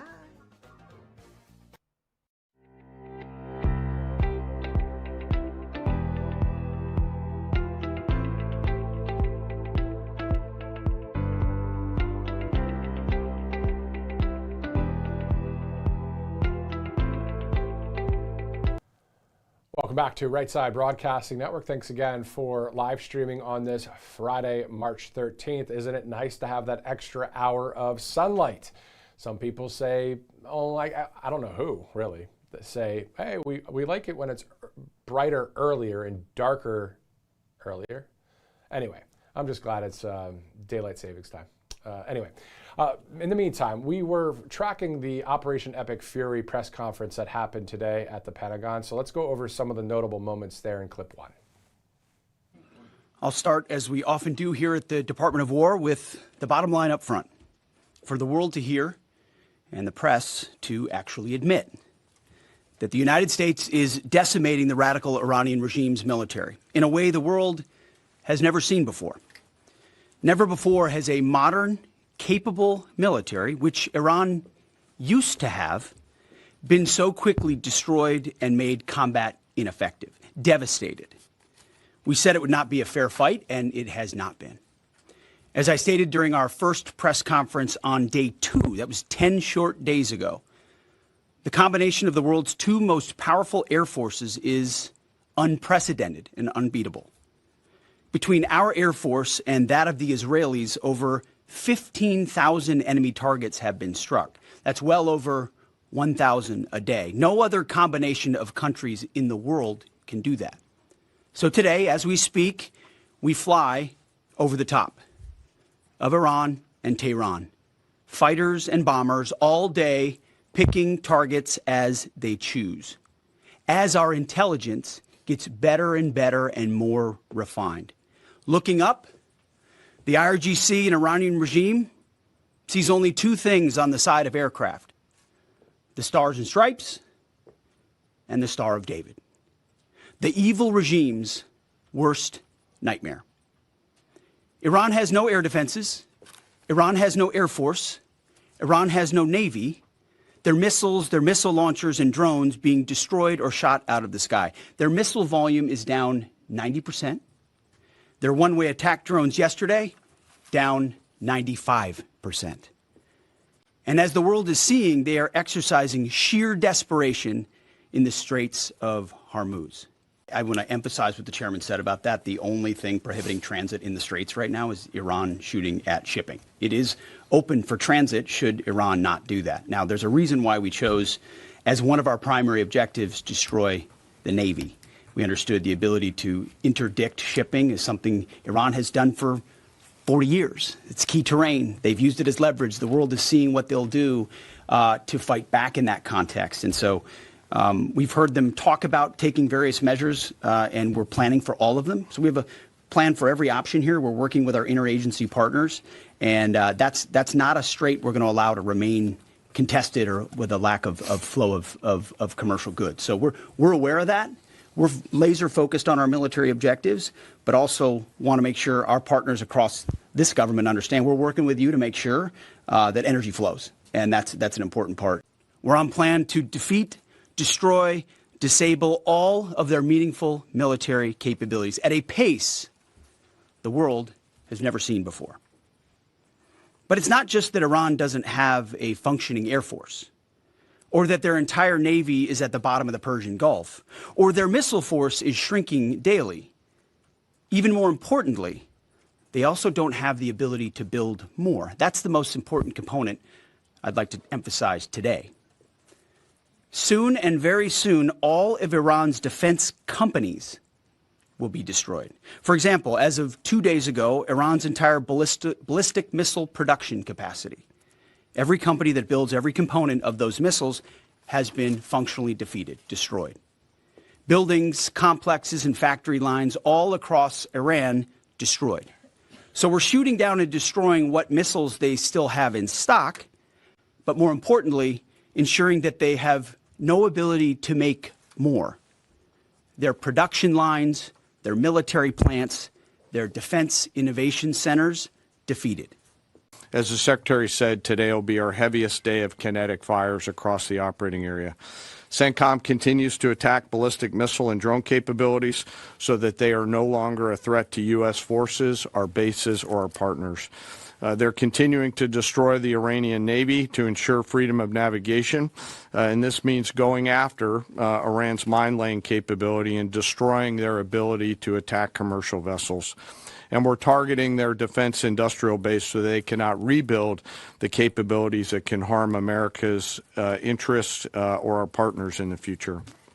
As Admiral Cooper said in his update on Wednesday, Iranian combat power continues to decline as a result of the continued strikes, as the Secretary talked about. We've attacked over 6,000 targets, and our strike packages continue to launch every hour, and we've maintained an unprecedented number of sorties up overhead of Iran. CENTCOM is now persistently over the enemy, and a result, we've seen a reduction in missile and one-way attack fires, as the Secretary said. In less than 2 weeks, we've rendered the Iranian Navy combat ineffective and continue to attack naval vessels, including all of their Soleimani-class warships, which were armed with anti-ship missiles and anti-aircraft weapons.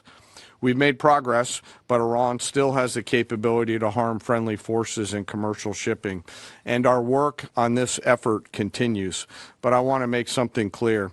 The only thing preventing commercial traffic and flow through the Straits right now, which there is some through the Straits, is Iran. They are the belligerents here holding the Straits closed, although there is some traffic moving through there. We've made it a priority to target Iran's mine-laying enterprise, their mine layers, the naval bases and depots, in addition to the missiles that could influence the Straits.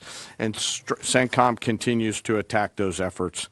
And we continue to make progress on the industrial base to include factories, weapons, warehouses that are stored in, and we will continue to do so in the coming days, especially today. In just the first 13 days of this operation, our artillery forces have made history. They fired the first precision strike missiles ever used in combat, reaching deep into enemy territory. They've used Army ATACMS to sink multiple ships, including a submarine, and they've done all of this with the precision and determination that comes from relentless training and trust in each other and in their weapon systems. Before I start with an update, I also want to address the tragic loss of our KC-135 refueling aircraft yesterday. The incident occurred over friendly territory in western Iraq while the crew was on a combat mission, and again was not the result, as CENTCOM has said, was not the result of hostile or friendly fire. We're still treating this as an active rescue and recovery operation. As CENTCOM announced this morning, 4 airmen have been recovered, and the Air Force and U.S. Central Command will provide updates as information becomes available. Please keep these brave airmen, their families, friends, and units in your thoughts in the coming hours and days. Our service members make an incredible sacrifice to go forward and do the things that the nation asks of them. It's a reminder of the true cost of the dedication and commitment of the Joint Force. All right, so of course from the Operation Epic Fury press conference that happened today in Washington, D.C., that was about, I think, the 4th or 5th press conference that the Pentagon has had to inform the American people and inform the media on the status and how things are going there as we're approaching that 2-week mark for Operation Epic Fury. Before we get on to some more of the videos that we've been tracking, also we'll have an interview coming up with the conservative journalist Summer Lane, who has written a ton of great articles out there for conservative media, so including us right here at Right Side. Let's go to some of our sponsors. Let's go to Birch Gold Group. Birch Gold Group. Think about this. In 2006, $20,000 equaled roughly 33 ounces of gold at spot price. And at today's prices, those 33 ounces would be worth about $165,000. So what we're seeing is smart Americans are diversifying a portion of their savings into precious metals. And that's why you might want to consider buying from our friends at Birch Gold Group. For thousands of years, gold has been a store of wealth, and today it's a crucial part of any balanced financial strategy. And even better, Birch Gold can help you convert an existing IRA or 401k into a tax-sheltered retirement account in gold. All you have to do is text Trump to that number you see on the screen there, 989898, to receive your free info kit on gold. There's no obligation, just useful information. And they have that A+ rating with the Better Business Bureau and tens of thousands of happy customers. So you can let Birch Gold help you diversify with gold and get some peace of mind there. Text Trump to 989898. Again, that's Trump to 989898. All Family Pharmacy, you need to obviously get a pharmacy that actually supports medical freedom, right? And one that works smarter, not harder. Well, forget about the doctor visits, the long pharmacy lines, or dealing with insurance approvals. That system, unfortunately, is slow, frustrating, and then on top of that, outdated. But one pharmacy is doing this in a better way. That's All Family Pharmacy. You simply go online, you choose the medications you need, you fill out a quick medical form, a licensed doctor reviews your request, and if appropriate, they provide the prescription. Then your order ships directly to your door. You can stock up on essentials then from there, like antibiotics, antivirals, ivermectin, mebendazole, nebendazole as well, NAD+, and over 300 other prescription medications. As families rely on these medications throughout our country, a number of them do. If you believe in being prepared and having access to the medications you need, this is one of the smartest moves that you can make when it comes to this industry right here, allfamilypharmacy.com/RSBN. and you get 30% off. Usually it's 10% off. It's RSBN 30 is the promo code, so 30% off. They have those emergency kits as well, a first aid kit, a flu kit, all sorts of them. You could stock up. allfamilypharmacy.com/RSBN. It's 1:34 here on this Friday, March 13th. Thanks again for live streaming in. Getting ready for our our final interview of the day coming up in just a minute. But let's go now, in case you missed it, to recent remarks by the First Lady of the United States at yesterday's White House Women's History Month event. Her remarks are followed by the Commander-in-Chief, Donald Trump. The strength of America is closely tied to the role women play in shaping their children's character, education, and morals. The values cultivated within our communities shape the voice and vision of our next generation. A woman's influence strengthens our democracy, capital markets, and time-tested business institutions. Across the country today, women are finding unique ways to balance career ambition and family. We all know these incredible women. They dominate America's workforce now more than ever before. As a visionary, I know success is not born overnight, but rather takes shape after a long and sometimes challenging process. Often alone at the top, I follow my passion, listen to my instinct, and always maintain a laser focus. In solitude, my creative mind dances, filling my imagination with originality. Attention to detail, demanding schedules, and multitasking are everyday realities when building towards success. The principle resonates across all my roles as a mother, humanitarian, philanthropist, and entrepreneur. As well as with my new film, where I shaped its creative direction, served as a producer, managed post-production, and activated the marketing campaign. Curiosity is a core value that keeps me ahead of the curve. Curiosity begets knowledge, opening doors to ideas and industry that I have otherwise overlooked. This unrestricted mindset has led me to build across very different sectors: fashion, digital assets, publishing, accessories, skincare, commercial television, and of course, filmmaking. The lessons I learned when launching my earliest ventures, such as how to build a brand, create superior product design, and activate an advertising campaign, remains just as relevant today. Markets evolve, technologies change, but the fundamentals of thoughtful leadership and continuous learning are everlasting. To all of the young women, entrepreneurs, and future leaders, make time for yourself, educate yourself daily, and spread your passion. Be courageous and take risks. Advance your profession through inspiration. Be a bold chief executive while keeping your family, if you choose so, at the center of your nation's future. And now, it is my privilege to introduce our Commander-in-Chief, who throughout his career has demonstrated a strong commitment to promoting women in leadership roles. Please welcome the President, Donald J. Trump.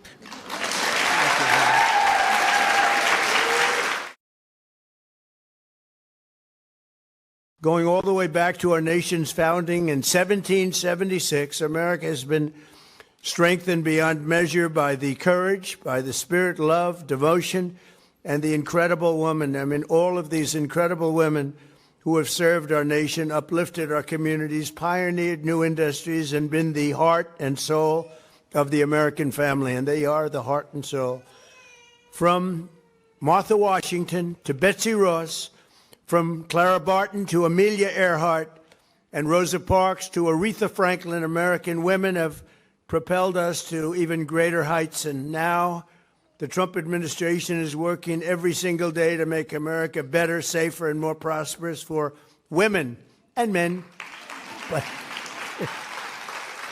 much more importantly for women. And they are really the inspiration.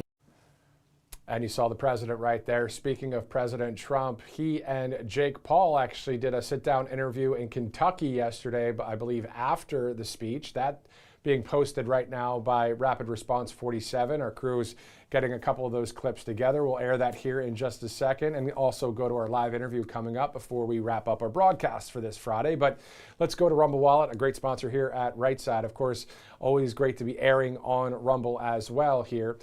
You may have seen those conversations happening online where censorship is back, and it's happening. A number of platforms are doing this.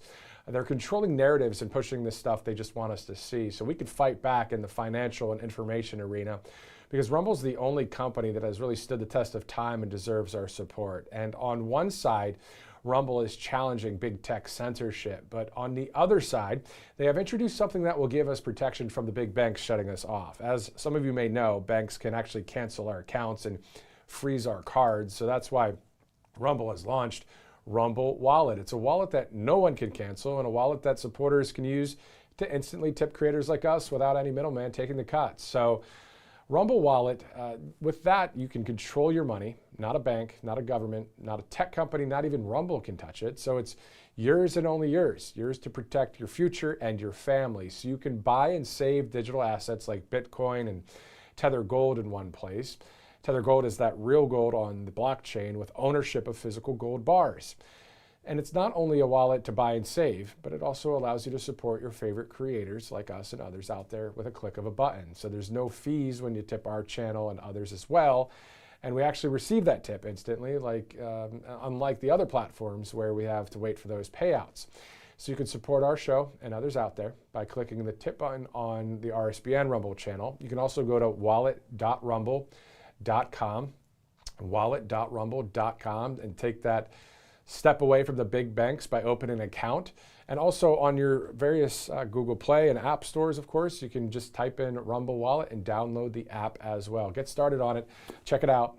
Do some research if you'd like. It's a great opportunity right there with Rumble Wallet right here on Right Side.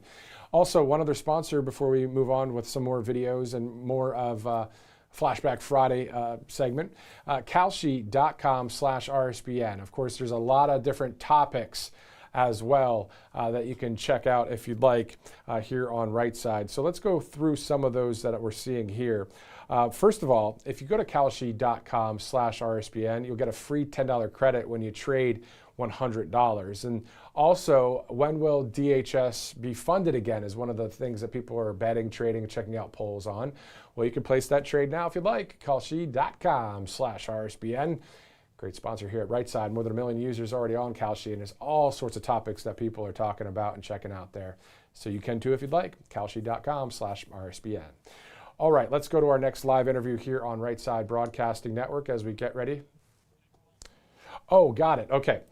All right. So misheard the director in my ear here. Let's go to number 7, our clip, where President Trump meeting with Jake Paul, I believe, after the speech yesterday in Kentucky. The two sat down for a bit of an interview, it looks like. Rapid Response 47 posting this. There are 2 clips that we have. Let's show it to you. But you're going to be at UFC 250? I will be. It's going to be amazing. At the White House. And Dana's a great guy. He's a good fan of yours, you know. Yes. But Dana's a good guy. The best. I mean, there's nobody like him. And he had the idea of staging it right at the front door of the White House. We'll be right in the front door of the White House. And he's got a tremendous card. I don't even know if it's filled out, but I just saw it, and it looks like it's going to be, you know, all top guys. They all want to fight at the White House. So it's going to be in honor of the 250th year. So it'll be great. No, I'm excited. I'm excited to see Sean O'Malley. He's the homie. Oh, yeah. My books were all bestsellers. And I see we have magazines. I was on this magazine so much. I'm looking at that picture. What are you doing to me? Show me that picture. This is the coolest magazine cover of all time. Yeah, well, it's like... Was it like hot on your ear? Could you feel the bullet? You had that throbbing feeling. You knew there was something. It was a bloody mess. What happens is, well, you know this better than anybody. The ear bleeds more because I said, why is there so much blood? And the ear's a big bleeder having to do with cartilage. I didn't want to go into it too much, but it was bloody as hell. So when I checked, I put my hand up. I said, you know, I brought it down and it was loaded up. So I said, that's either the biggest mosquito bite in history or I just got shot. And that was not a pleasant experience. All right, so just a few clips there from the Jake Paul, President Trump interview that happened yesterday in Kentucky, most likely after President Trump's speech, a little sit-down interview. A couple clips there from Rapid Response 47 on X that were checking out and tracking at the same time, and that's the word that came together. Anyway, so it's 1:44 Friday, March 13th.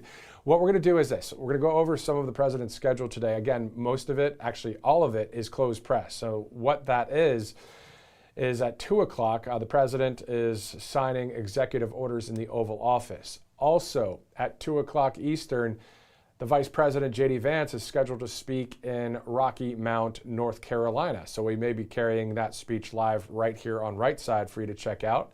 As long as we have that live feed, we'll have it for you. At 3 o'clock, the president participates in a greeting with the National Finals Rodeo winners in the Oval Office. That is also closed to the press. So we'll be seeing some developments here in just a little bit. Let's go back to Kentucky quickly, though, before we get to our next interview. For those of you that missed a little bit of that speech yesterday, here's a few highlights from the White House comms team. Check it out.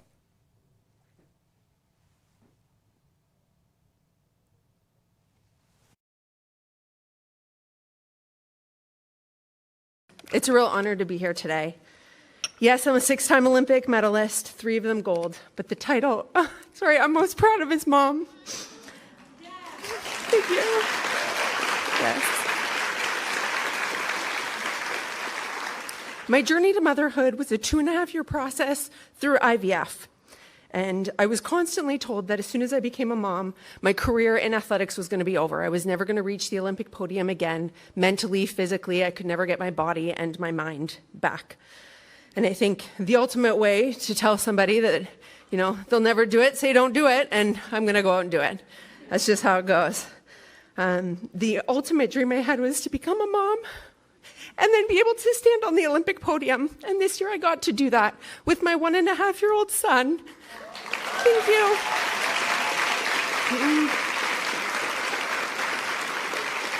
Yes. So being able to earn these 2 bronze medals, they feel like gold. They really do. He is my gold medal and will always be for the rest of my entire life. As a legal immigrant competing for the United States of America, a country that has adopted me, it's one of the greatest honors I've had in my entire life. Having my 1-year-old son chase me around the Olympic podium, another huge honor and a dream come true. I want to encourage every single mother out there to follow your dreams and don't let anybody put limits on what you believe you can do.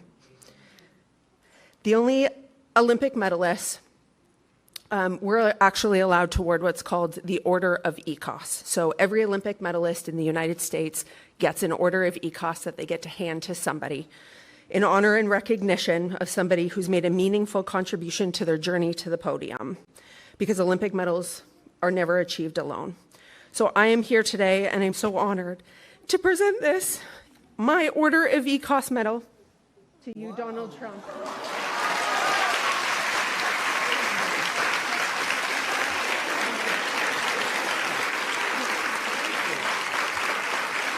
Thank you.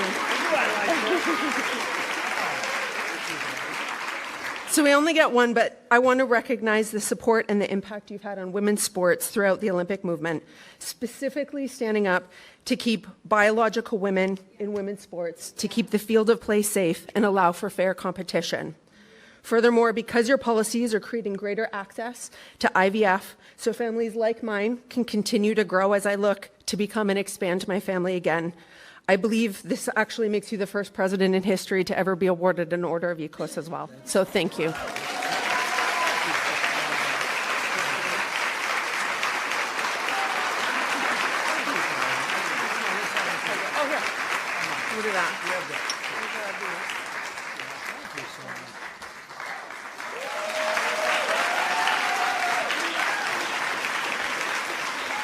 Isn't he just the best? He's the best. So, thank you. Thank you very much. All right, so from yesterday's event there, obviously the bobsledder that won a medal for our United States of America. So awesome to see that yesterday at the White House. In the meantime, before we get to our live interview, a couple more sponsors. And then also it sounds like we may be carrying the J.D. Vance, the Vice President speech in North Carolina. As long as we see that live feed, we'll take you there. In the meantime, we're past all of that New Year, New Me stuff. So now what we see is Cove Pure is saying, hey, most people tend to go overboard buying new supplements, trying a new diet or workout, which is fine, of course, but they completely ignore the most important basic thing, water. So even mild dehydration impacts energy, focus, and metabolism. And when you think about all the garbage that's in our water, you're starting behind the curve before you even begin. But Cove Pure changes that immediately because their ClearWave technology is certified to remove up to 99.9% of contaminants. So the things like PFAs or microplastics, anything that isn't water, pharmaceutical residue, fluoride, all gets removed. It's the purest water you can get. And you know what? There's no aftertaste. You know, with water, tap water, terrible stuff, in my opinion. So that's why Cove Pure is around. So it's great to see them here with us here on Right Side Broadcasting Network. So instead of a big overhaul, make one small upgrade that adds up every single day. Clean water. Right now you can get $250 off for a limited time. Just use that link, covepure.com/RSBN, to take advantage of their special discount today, covepure.com/RSBN. Also, Angel Paste out of Spring, Texas, of course, if you'd like to purchase, whether it's the lotions, the flagship product that you see on your screen there, or some of the mists that they have, you can go to angelpaste.com, and at checkout, use the RSBN promo code. You get 10% off. Also, always supporting great conservative businesses across our country, specifically there in the Lone Star State. Angelpaste.com, a great supporter of freedom and a great product too. Angelpaste.com. All right, it is 1:51 Friday, March 13th. Let's do this. Let's go to California right now and go to the conservative journalist, Summer Lane, who's been on the broadcast before. Hello, Summer, how are you? Hi, I'm great. How are you, Matthew? I'm pretty good. Let's talk about the Save America Act. You know, it's finally headed to debate on the Senate floor next week. And I don't know why we're debating to Save America. We should already just pass it, right? You would think, right? You would think it's such a common sense thing. And this new act, the Save America Act, is sort of the updated version of the SAVE Act, right? So it does a few things. It brings proof of citizenship to register to vote, photo ID to cast that vote at the ballot box, and of course, kind of blanket banning universal mail-in ballots, which has been a thorn in President Trump's side, as he said often. And then he's also asking for a couple of other items that he's tacking onto this bill, and that is to ban transgender affirming operations and treatments for children, and also to ban men from women's sports. Whether or not we'll actually see those things at the end of this, I'm not sure, but hey, give it the old college try. It's a very simple and straightforward, common sense piece of legislation. I hope they can get it through. At the end of the day, what this comes down to is we haven't really codified a lot of President Trump's agenda. We have the one big, beautiful bill, which is a great win for President Trump, wonderful for our country, but we need to do more. And so this would be a really big win for President Trump going into the midterm elections, give the Republicans a little bit of wind in their sails that they desperately need. Amen to that. Summer, can you hold and stand by for a second? Let's go to the Vice President, J.D. Vance, speaking in North Carolina right now. Sure. Today, and the great work that she is doing to make sure that we are building up small businesses all across the country, but particularly here in North Carolina. You know, when we look at this election cycle, we have to realize that this is an election focused on a choice between President Trump's vision for America, which is rebuilding our economy, restoring our borders, keeping our communities safe, and making sure that America is going to be strong and respected again around the world.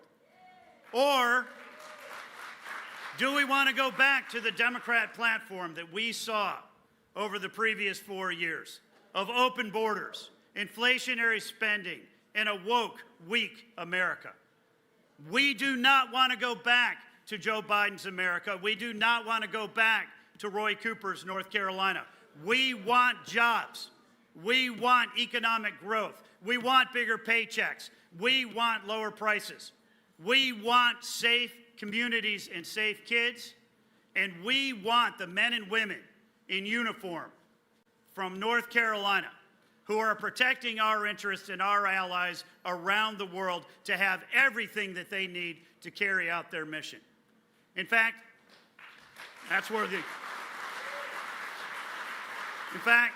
we have more veterans who live here in North Carolina than any other state in the country, 720,000 of them. Do we have any veterans in the room today?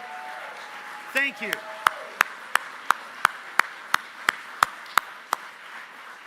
And one veteran I see down front, Lori Buckout, it is great to see you, ma'am.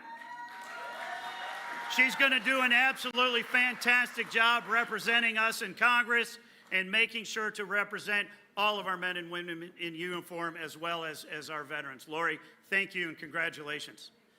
Look, this election cycle really does come down to a contrast. It really does come down to a choice for all of North Carolina. Donald Trump, every single day, is working to create jobs. He's working to make sure that we have bigger paychecks, that we have lower costs. He's working to make sure that we have regulatory and tax and trade policies that are going to work for North Carolina manufacturers, for North Carolina small businesses, and North Carolina farmers. We've got to remember that North Carolina economy is built on farming, and we are right here in the heart of tobacco country, and we know that we've got to do more for them. We've got to make sure that our trade policies are going to work, and we've got to make sure that the tax policies that we just passed in the One Big Beautiful Bill, no tax on tips, no tax on overtime, no tax on Social Security, plus extending President Trump's tax cuts that are putting thousands of dollars into every family's home so that they can turn around and spend it on education. They can spend it on their families. They can spend it on the needs that they have. I don't know about you, but I sure trust you to spend your money better than a federal government in D.C. or a state government in Raleigh. So it is absolutely fantastic to have the Vice President down here today, because no president has fought harder for Eastern North Carolina than Donald Trump. And Vice President Vance has been here, and he knows this region, and he knows you, and you know him, and we're very glad to have him down here. But as for me, I love being back in Rocky Mount. I love being back in Eastern North Carolina. I am very, very grateful for your support in our primary and in the general election that's going to be coming up, because we do not need Roy Cooper anywhere near the United States Senate.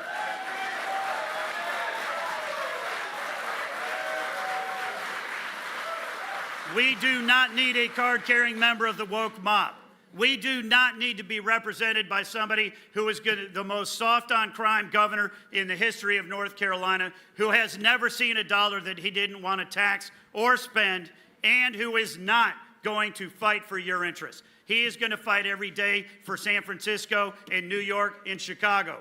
I'm going to fight for you. I'm going to fight for your values. I'm going to fight for your community. And by God, we are going to win this seat. We are going to keep North Carolina red. And we, along with all of the support from you, are going to send to the Senate a conservative for North Carolina and an ally for Donald J. Trump. Thank you all for being here today.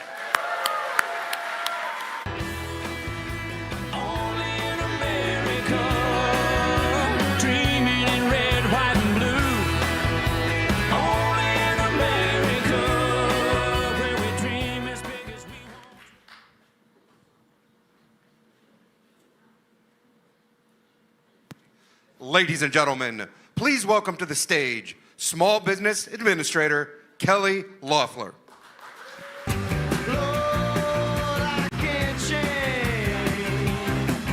afternoon, North Carolina. Who's excited to hear from our great Vice President? Yeah, let's go. All right, I am thrilled to be back to join him and all of you out on the road again. This is my second trip here this week and the third in the last year. I was actually here in your great state earlier this week with 900 small business manufacturers that are working to hire and grow right here in this great state. And that is thanks to President Trump's fair trade, low tax, low regulation agenda that is driving job growth in this country and in this state. And it's great news, but I hear it in every single state I travel across in this wonderful nation of ours. I've been in 15 states this year already, and that's what I hear from state to state to state. Now, yesterday, I was in Pennsylvania, actually this morning too, and I heard from a restaurant owner who said things are already so much better. But under Joe Biden, his costs increased $4,000 every single week under Joe Biden. Now under President Trump, he's able to start to grow and invest and hire in his business again, thanks to President Trump's tax cuts. And the common thread is this. The last 4 years of reckless Bidenomics crushed you, hardworking families. But today, the comeback is real. It's unfolding on main streets across America in households and communities just like this great one. But for the last year, the Trump administration and our Republican partners in Congress have focused on just that one thing, putting American families and workers first again. Let's hear it for our hard-working Americans. That's right. Now, since day one, President Trump, Vice President Vance, and this cabinet has worked tirelessly for you with urgency, with resolve, and without apology. We are going to make America great again because we're reversing 4 long years of Democrat policies that hurt you and your family. Now, we're bringing back the nation that we knew, where freedom and grit, not the government, created generational opportunity.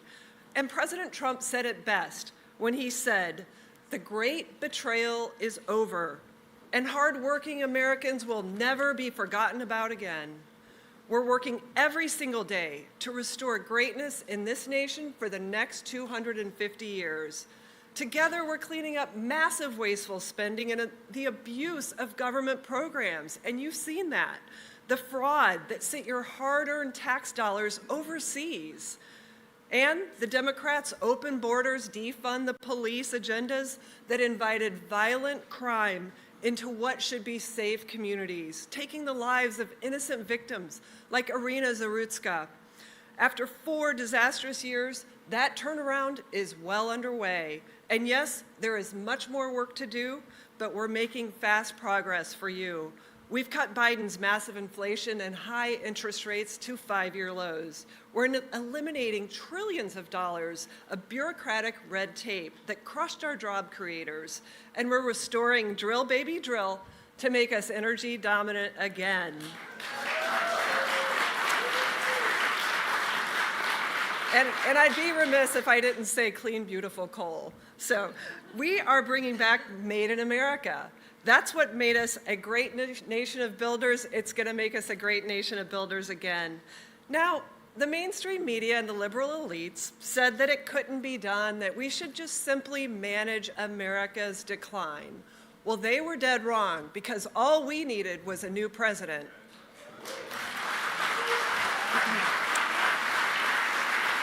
Now, just, you know what the working family tax cuts mean. You know that it's no tax on tips, no tax on overtime. It's thousands of dollars back in your pocket this year and for years to come. It's expanded child tax credits, expanded health savings account, $1,000 Trump accounts for children.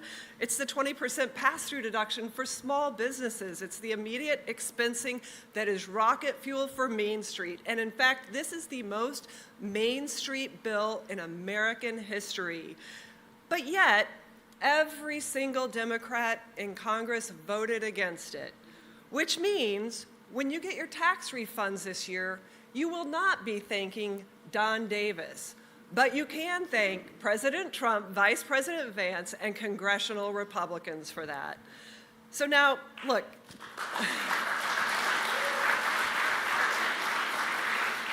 President Trump and Vice President Vance, they didn't break it, but they're trying to fix it and they're working quickly. And they're fighting for you. Not for Green New Deal radicals, not for illegal aliens, not for big government spending or fraudsters stealing your tax dollars, but for workers, for veterans, for hardworking families like yours who make our nation strong. We are working every day to make this country great again. Now, my friends, we are on the cusp of America's golden age, and certainly the best is yet to come. But none of this would have been possible without the incredible leadership of President Trump and Vice President Vance. And you all know our great Vice President's story, his humble beginnings. He's a man of deep faith, the father of soon-to-be 4 with his beautiful wife and Second Lady, Usha Vance. You know, something important to know about our Vice President, he was the deciding vote on the One Big Beautiful Bill. He single-handedly stopped Democrats from driving your tax bill through the roof and preventing a $4 trillion tax hike. And now he's leading a sweeping effort to end massive fraud and prosecute criminals who are stealing your tax dollars. He's a man who, above all, fights unapologetically for American values. He and President Trump do it all for the hardworking men and women of our nation who make this nation exceptional. And it's why he's back here in the great state of North Carolina, standing proudly with you to restore the American dream. Ladies and gentlemen, I introduce the 50th Vice President of the United States, J.D. Vance.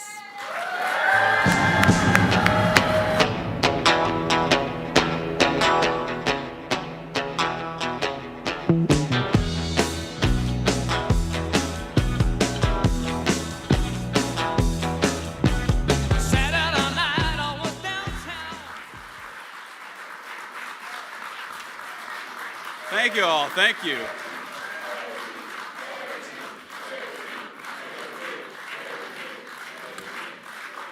Thank you all. Thank you all. Please, please take a seat, and we've got some time to spend with one another. So I want to first thank a few of the great people who are here who make this possible and are leading, I think, helping us lead America's and North Carolina's comeback. So first of all, to our great Senate candidate here in the state of North Carolina, Michael Whatley. Thank you, Michael, for everything that you're doing. For our great congressional candidate in this district, Lori Buckout. Where are you, Lori? Thank you so much. It's good to see you. An officer in our military and now a person who wants to serve this great district and actually do something good for the people of this district instead of just voting with Nancy Pelosi, which is exactly what Don Davis does every single day. He's in Washington, D.C. So, Lori, thank you. We're going to talk a little bit more about your race here in a second, but a lot of you know that this state has a very special place in my heart because I grew up in a poor family. I was raised by my grandmother, and then when I graduated from high school back in 2003, I enlisted in the United States Marine Corps, and I really spent the first 4 years of my adulthood not too far from here in the eastern part of our state, becoming a young Marine and frankly becoming a young man.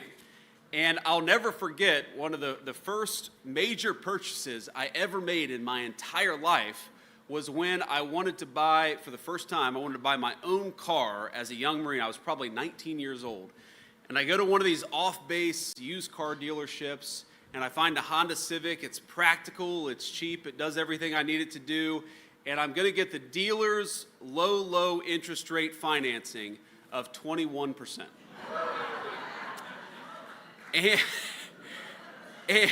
And by the grace of God, I had a great United States Marine Corps gunnery sergeant, Gunny Arledge. I went back, I said, Gunny, I got a great news for you. He said, what? He said, I'm gonna buy my first car. He said, congratulations, Marine. That's a big step for a young Marine. He said, what's your interest rate? I said, 21%. And he nearly smacked me upside the head. And he said, stop being an idiot. And he didn't say that. He used more colorful language, but I said, we have a couple of young people out there. He said, go to Navy Federal Credit Union. And I got an 8% interest rate and bought my car without breaking the bank. So that was one of many lessons the state of North Carolina taught me. But what we're trying to do, I talk about the difference between a 21% interest rate that the used car dealer offered me and the 8% interest rate that I got offered at a credit union. And that's pretty much the difference between the Joe Biden and Donald Trump economic plan for the United States of America. Because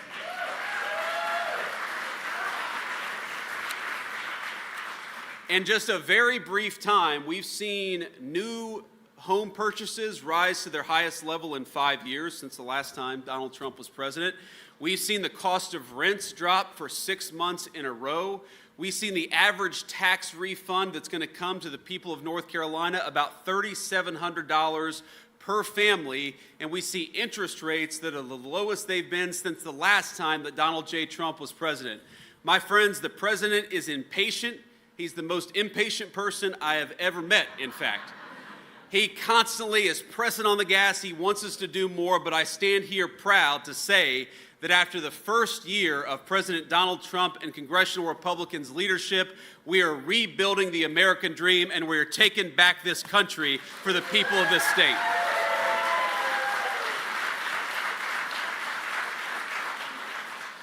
Now, there are a number of things that I'm proud of, a number of things I want to brag on, but I actually want to take a little bit of an audience poll, because I was looking at some of the things that we put in the working families tax cut, this one big, great, big, beautiful bill. Now, that bill is over 1,100 pages long, and unlike most of these bills that are way too long, this is chock full of good stuff for the people of this district, the people of this state. But there are a few things in particular that I think are important for this state. Number one, that piece of legislation, the working families tax cuts, had the biggest tax cut for Social Security benefits that we've ever seen in the United States of America.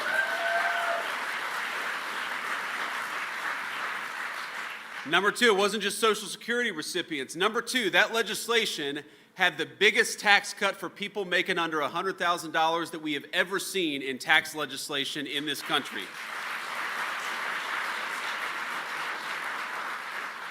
And number three, that wasn't in the working families tax cut, but one of the things I'm very proud of is that we forced all localities, whether they're red states or blue states, to report crime accurately so we could go to war against violent crime and the criminals who do that violent crime.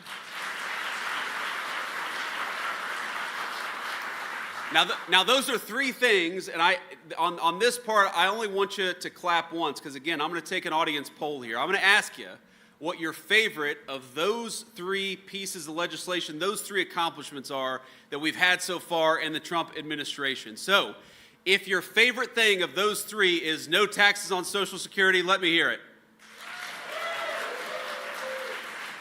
Okay? If your favorite thing is the biggest tax cuts for people making under $100K, let me hear that. Okay? And if your favorite thing is that we've gone to war against violent criminals, let me hear that. Okay.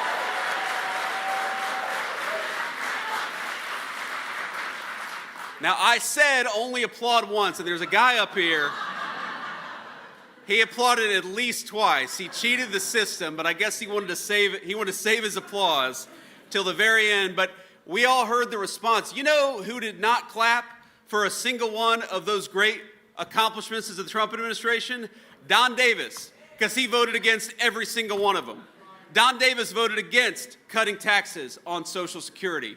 Don Davis voted against cutting taxes on those making under $100,000 a year, and Don Davis voted against going to war against violent criminals. Don Davis is not a man who stands for the people of this state or this district. He is a person who does exactly what Nancy Pelosi tells him to do, and in November, we're going to send him home and get him out of Washington, D.C.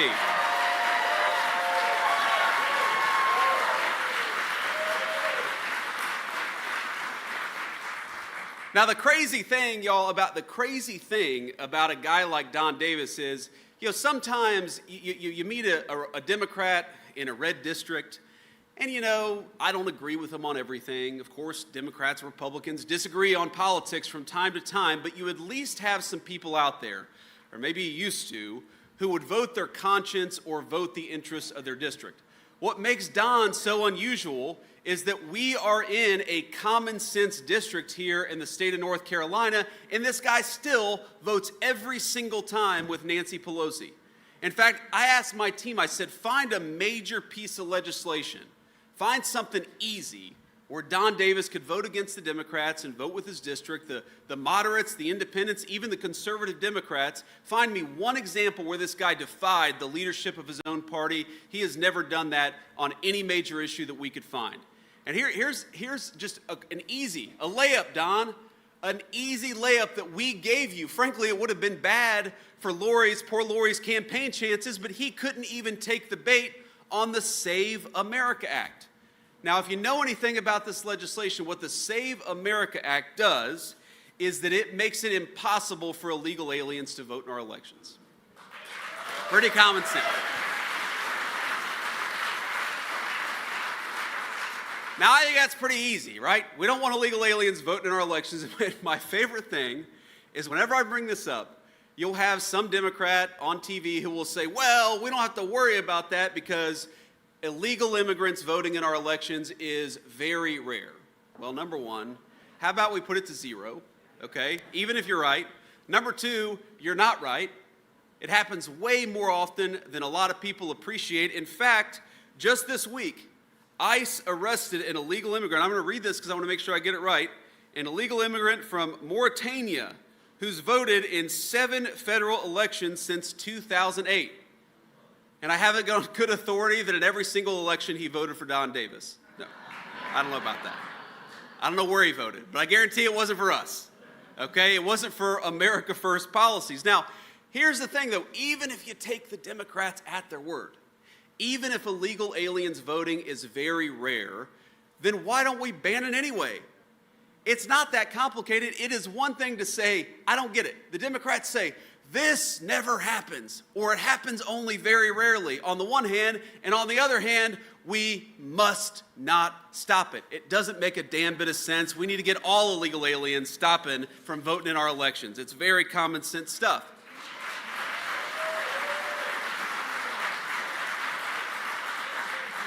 But even on that, Don Davis could not be persuaded to vote for the people of this district. That's like an 85% issue. You look at the majority of even Democrats across our country, a solid majority of Democrats want to pass the Save America Act, but not the guy who allegedly represents the state of North Carolina, who represents this district.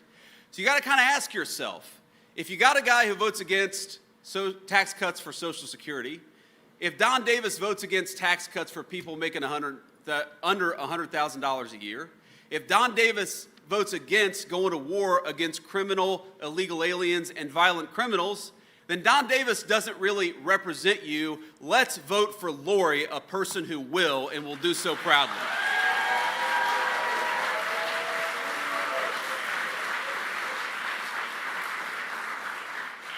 Now, I want to say a couple other things because I've given Don Davis a lot of attention here, and now I'm going to go on to Roy Cooper.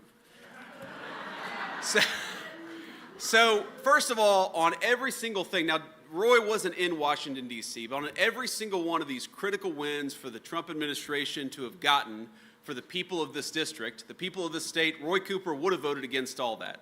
That's reason number one, we can't send a guy to the Senate. We want a senator who represents you. We want a senator who doesn't represent illegal aliens and fraud, but who represents hard work and the good people of the state of North Carolina. And because we want those things, we need Michael Whatley in the United States Senate, not Roy Cooper. Michael.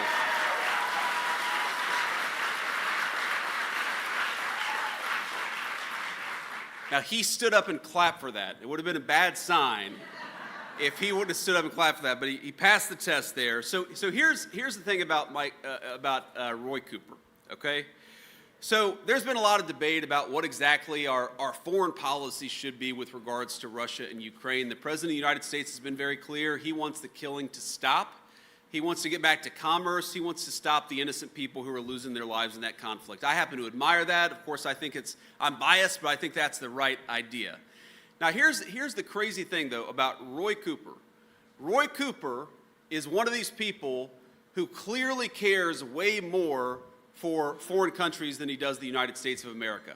You see the passion in his voice when he talks about protecting illegal aliens. You'll never hear that passion when he's talking about the people in this room. You hear the passion in his voice when he talks about sending hundreds of billions of dollars to the war in Ukraine. And yet, the one Ukrainian Roy Cooper didn't care about was this innocent girl, Irina, who had her throat slashed by a person who should have never been on the streets of this country to begin with. So ask yourself,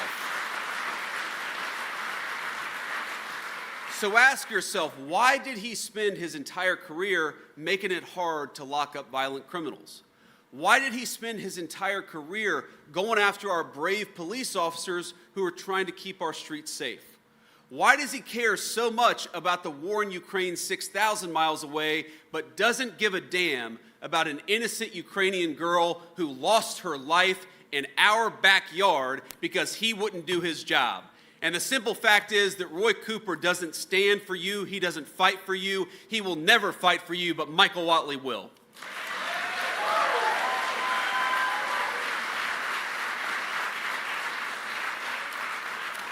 He better, but he will. I know he will. He's a good man. I know he will.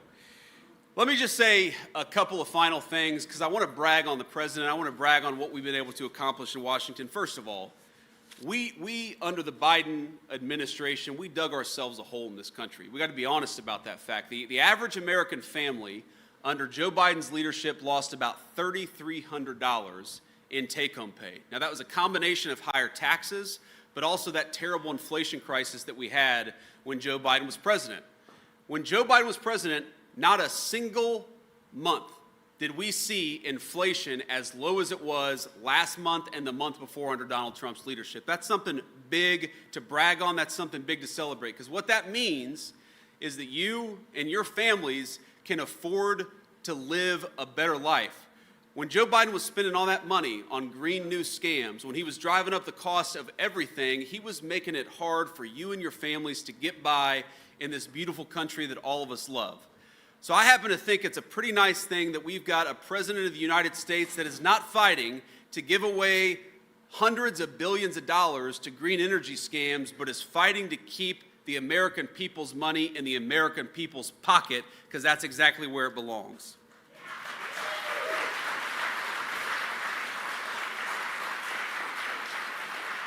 But what we've seen in about, a year and a month, I guess, of President Trump's leadership is that the average American family, while they lost $3,200 when Biden was president, they've gained about $1,300 while Donald Trump was president. Now, that's dollars and cents. Now, there's a good news and a bad news to that. The good news is that means you're $1,300 richer than you were about a year ago. That's what we're fighting for. That's what we care the most about, is your prosperity. The bad news is we are still going to dig ourselves out of that hole that Joe Biden put us in. I think the best way to confront this problem is to be honest about it. And we all know Joe Biden put us in a big hole. So to the Democrats who talk about affordability a lot of the time, why don't you look yourselves in the mirror? Because the president who caused an affordability crisis was Joe Biden, and the president who has made the American people $1,300 richer is Donald J. Trump.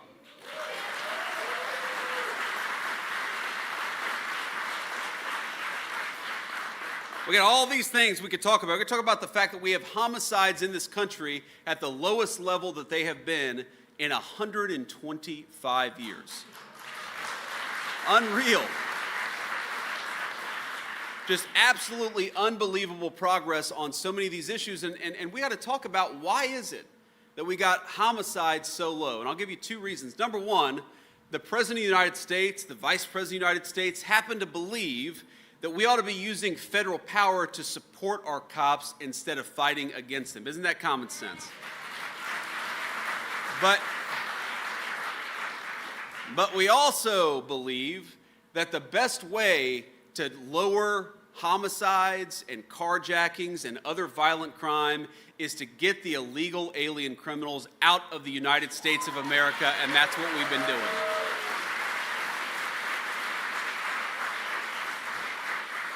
And I just can't get over the fact that Democrats are so passionate about defending the rights of illegal aliens over American citizens. It is the one thing that will get the Democrats really fired up. You know, a few weeks ago, we had the State of the Union address. And like the Speaker of the House, I'm one of the people who has a very unique perspective into the State of the Union because I'm sitting directly behind the President of the United States. And maybe my favorite point in that whole speech is when and he actually added this line towards the end of the day before he gave the speech, but where he says, I'm going to say something, and I want you to stand up and applaud if you agree with it. And he says, we believe that the American government should serve the interests of the American people, not illegal aliens. Okay, again, a layup for our friend Don Davis. He should have been up there clapping and cheering. Who could possibly disagree with that? But of course, he did nothing like the rest of the Democrats. But the funny thing about it is, they were so miserable because they realized that we had them in a bind. You could tell even a few of them were looking around like, well, this is like, we should be standing up and clapping for this.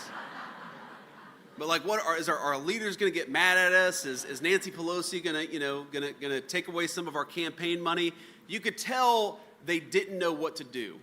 And that's maybe the biggest indictment of the modern Democratic Party. We talk about all these policies that you and I care about. We talk about lowering taxes on Social Security, about putting more money in your pocket. We talk about bringing tons of resources into this country to rebuild the American economy.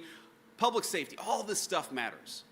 But the thing that maybe matters way more than any single issue is that Democratic leadership in Washington, D.C., they cannot stand up for the simple principle that they fight for you and not an illegal alien.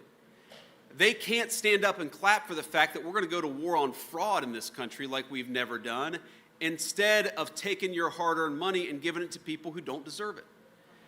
The entire Democratic Party, all of these policy disagreements, all of that stuff doesn't matter compared to the fact that they don't see themselves as your advocates, and Republicans, we do. Now, I'm not saying that's true of the Democrats all across our country. I think there are a lot of Democrats like my man on Papal were Democrats, conservative Democrats who love their country. But the Democrats that we have in Washington, D.C., they are a different breed. And we cannot fool ourselves that something has gone fundamentally wrong in that party. Their reason for existing is to fight for fraud, to fight for corruption, and to fight for people who have no right to be in this country. And Michael Whatley and Lori Buckout, their reason for being is to fight for you, and that's why we're here today.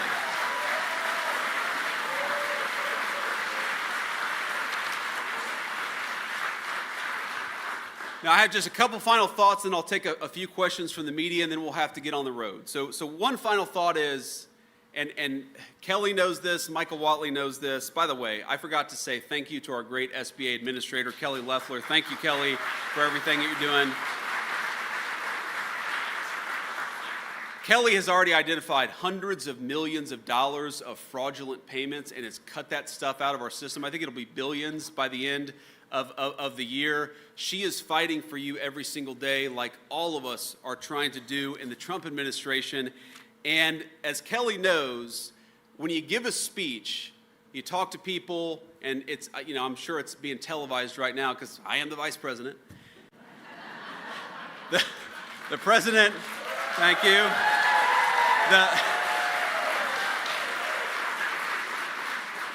But the president always called me, and he'll always say, like, she talked about coal earlier. I've talked so many times about ending the war on coal. We've got great coal resources. And I'll come off stage and think I did a great job, and the president will call me and say, JD, did a great job, great speech, but it's not coal. It's clean, beautiful coal.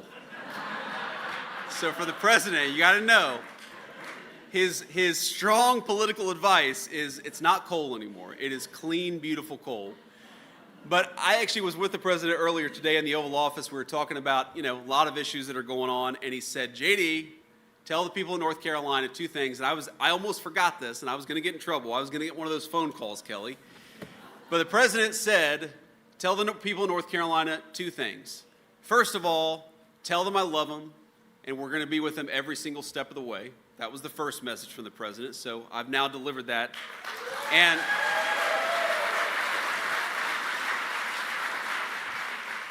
And tell them that their great furniture industry, all the cabinetry, the beautiful craftsmanship that this region of our country was known for, tell them that we are going to fight for that industry like never before. And if you're building something, if you're building a furniture facility, a furniture business right here in the state of North Carolina, we're going to cut your taxes.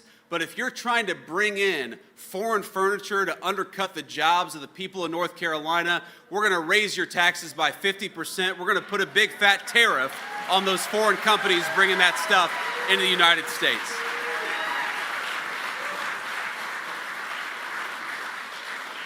So, Mr. President, I've delivered that message too. I hope I get an A+ on this particular speech.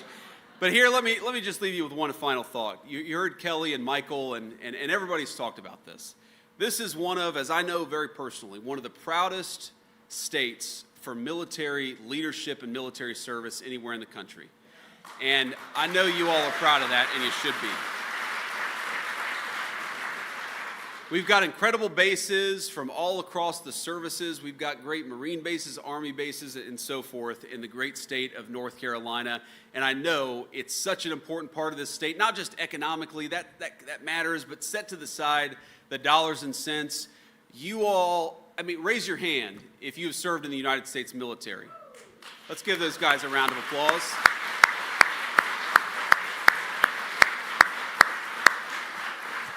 So thank you to all of our veterans, a pretty good chunk of veterans just here in this audience. But here's the thing.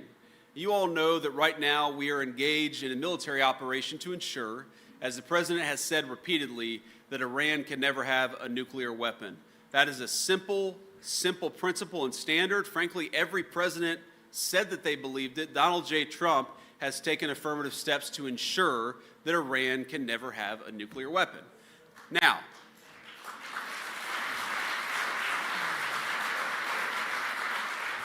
but we also know that there are a lot of people from the state of North Carolina who are in harm's way right now. And so I want all of us, when we go home, we leave this event, I want all of us to say a prayer, not just for the North Carolinians, but for the people of all of our 50 states who put on the uniform and are willing to sacrifice for the safety and security and freedom of the United States of America. I want every single person, I want you to tell every single person who is serving overseas in harm's way that this crowd in North Carolina has their back. Thank you all.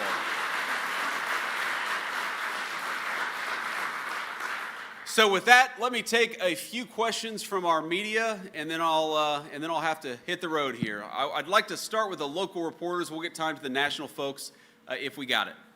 Hi, I'm Danielle Battaglia. I'm with the News and Observer. You've spoken a lot today about Irina Zarutska's death, and that resulted in Operation Charlotte's Web. Senator Tom Tillis has asked a lot from the Department of Homeland Security about what happened with Operation Charlotte's Web. He said his questions are unanswered by DHS, and one of those questions is if American citizens were arrested during Operation Charlotte's Web. I was wondering if you could answer that today. Well, look, Operation Charlotte's Web is fundamentally an operation to try to make our country safe by getting violent criminals off the streets of the United States of America. Now, I was not aware that Tom Tillis, who's a friend of mine, he and I have had our disagreements, but Tom Tillis and I know each other. I'll go back and offer to speak with Tom about this. I didn't know that he said his questions had been unanswered by DHS. Now, that may be because he asked those questions a week ago and they haven't had time to answer them. You may have seen we've had a little bit of turnover in the Department of Homeland Security. But what I do promise Tom is that the new leadership at DHS is going to get him a response to his questions.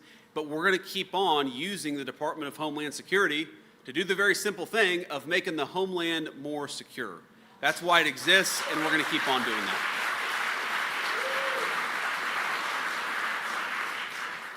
Hi, Mr. Vice President. Bill Barrow with the Associated Press.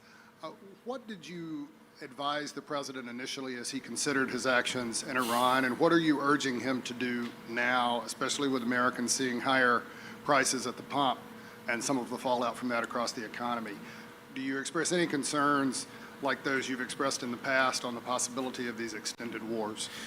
Well, Bill, I appreciate the question. I know you guys have to ask it, but imagine the situation. We're in the Situation Room where you can't even take your iPod in there, or your AirPods, I guess what they're called, You can't take your iPhone in there. You can't take anything in there because it is the most classified space anywhere in the world. And I sit there with Pete Hegseth and General Kane and Marco Rubio and the entire White House team, and the president and I and the entire senior team are talking about the options and about what we need to do and about how we must best protect the American people. I hate to disappoint you, but I'm not going to show up here and in front of God and everybody else tell you exactly what I said in that classified room, partially because I don't want to go to prison, and partially because I think it's important for the President of the United States to be able to talk to his advisors without those advisors running their mouth to the American media.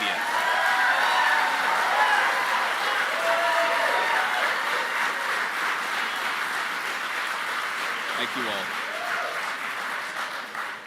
Now that said, one thing I can promise you is that Chris Wright, our great Secretary of Energy, and Scott Bessent, our Secretary of the Treasury, have been running the administration's response to the economic element of this. Because we know, obviously, when the president takes action to make sure the American people are safe, we've got to do everything that we can to deal with the consequences of that economically. And it's not just oil. There's a whole host of things that we're focused on in the administration to try to ensure that we do the right thing by the American people. What the president has said very clearly is that he does not like higher oil prices, and neither do I, but he also believes that we're going to make the American people safer and that we're going to bring those prices at the pump back down to the levels they need to be for the American people. Now, here's the interesting thing. All this conversation happens where Joe Biden left us in a terrible situation, and the reason why gas prices are where they are today is because of Donald Trump's work to get them lower, because in the Biden administration, they were crazy high. The gas prices we're seeing today are nothing like what we saw at the peak of the Biden administration because the president has set us up for energy dominance. And one of the lessons we all have to take away, frankly, every time we get involved in anything overseas, whether it's in the Middle East or anywhere else, the thing we got to take away from it is energy dominance and energy independence. Rely on our own people, rely on our own energy.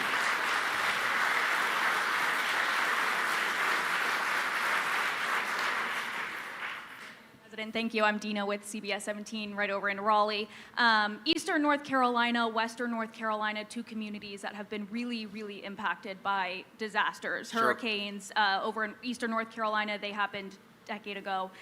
Western North Carolina still dealing with Hurricane Helene recovery. We heard from Governor Josh Stein several times that North Carolina has only gotten a fraction of what other states have gotten in federal funding for recovery for both communities. Can you talk a little bit about what your administration is doing to help the people that are still out of their houses, still not having businesses the same? Yeah. So one of the things I love about Michael Whatley is, look, he obviously is a Republican. He's committed to the conservative agenda. He's a great guy, and obviously I'm aligned with him politically. But he's not afraid to say to me or to the President of the United States or anybody else, we've got to get these resources out faster to protect the people of North Carolina. So I actually, before you asked that question, I heard that from Michael Whatley, and I actually talked to the Secretary of the Treasury because I knew Michael was going to ask me about it again when I saw him here today. The simple fact is we have made this a priority. We are going to get the resources to the people of North Carolina that are necessary. We recognize that frankly, that we needed the new leadership to hasten that delivery of resources to the people of North Carolina. A lot of people in the media have said that the reason why we made a change at DHS is because the Trump administration is backing off of its illegal immigration enforcement policy. That couldn't be further from the truth. The reason that we're making this change is because Kristi Noem has a great opportunity to serve in this new Shield of the Americas position. I think she's going to do a great job. And on the other hand, we think it's useful to have somebody come in and focus on some of this disaster relief and recovery stuff, and that's exactly what we're going to do. But I appreciate Michael bringing that to my attention, and I appreciate all the great people that represent North Carolina, even many Republicans, okay, who you might think, just because they're politically aligned, trust me, to all the people, I want them to know that even, maybe especially the people who are politically aligned, are more willing to be independent and more willing to tell us we got to quicken those resources to the people of North Carolina. I admire them for their courage, and it's going to mean better results for the people in this district. Thank you. Why don't we take one more question? Mr. Vice President, Preston Mizell with Fox News Digital. I want to ask you real quick, you're leading the anti-fraud task force. I wanted to get a quick update on that, maybe some of the findings that you've found in Minnesota, but also you've mentioned before that you're interested in targeting other states as part of that task force. Are there other states that you've looked at, or that you may have flagged for potential fraud? Well, we know there's a lot of fraud in California, and we're trying to get to the bottom of exactly what it looks like. And what we've done in the Trump administration, and the president has really empowered us to do this, is to take the first national look at the way the American people have been defrauded over many, many years. And I'll give you a few very concrete examples. So in the state of Minnesota, you asked about Minnesota. We think that there's probably been $19 billion at least of fraud just committed in Minneapolis and the surrounding areas. Let me give you an example of this, because it's not just the American people being defrauded. It's not just your tax dollars that are being stolen out of your wallet and given to fraudsters. It's the fact that the services we need to deliver to needy people are not getting delivered because they're going to fraudsters.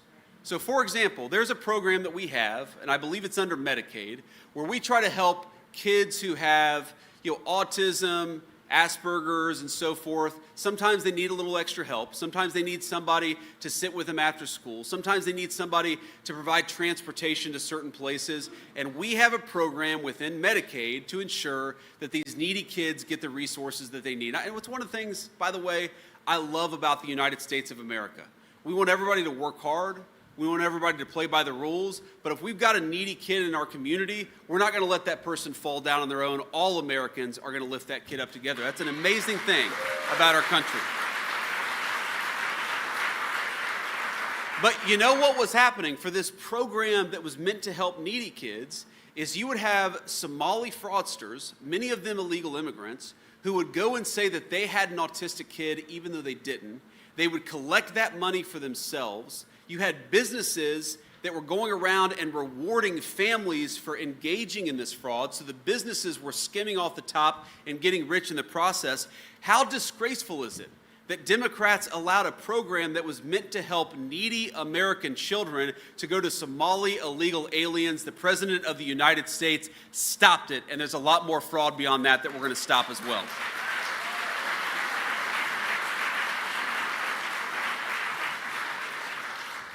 The one last point that I'll make here before we have to hit the road is, I hate to say this, and it's been shocking to me as we've gotten in this, and we want to, frankly, we want to arrest the people who engaged in criminal fraud.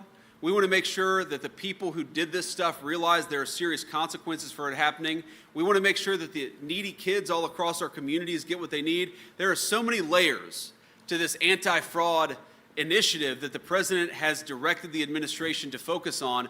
But you know what's so crazy about this?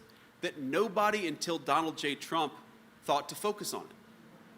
Now, I obviously love the president, I admire the president, but this fraud was staring us in the face and nobody was doing anything about it. This is not rocket science.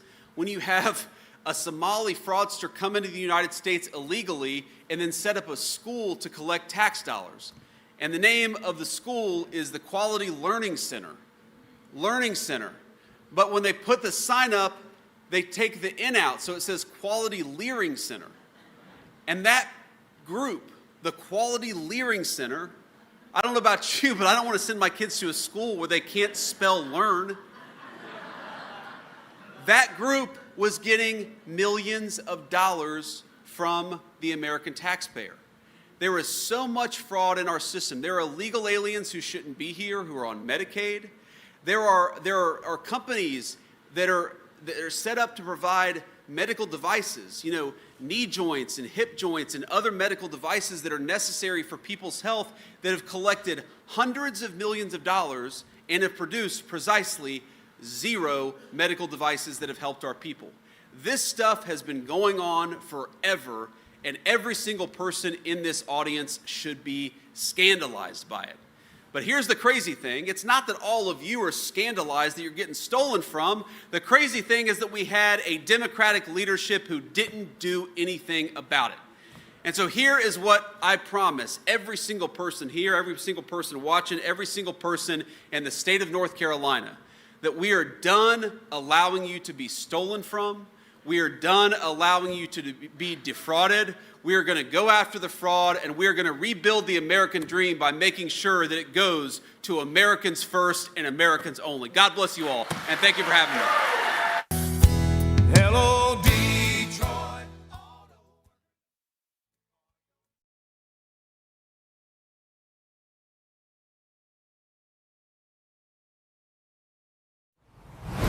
All right, so the Vice President, J.D. Vance, speaking in Rocky Mount, North Carolina, and a huge shout out to citizen journalist Nick Shirley for uncovering that fraud, of course, in Minnesota. Remember, he went from 200,000 followers to more than 1 million now because of great journalism that is done in conservative media, but also citizen journalists and many great podcasters. You know, anybody that can shed light onto a dark place, bring the truth about to help save our country. And as we close our broadcast for this Friday, March 13th, isn't that what it's all about? About saving America. So saving America should not be up for debate. Let's just pass the Save America Act next week on Capitol Hill.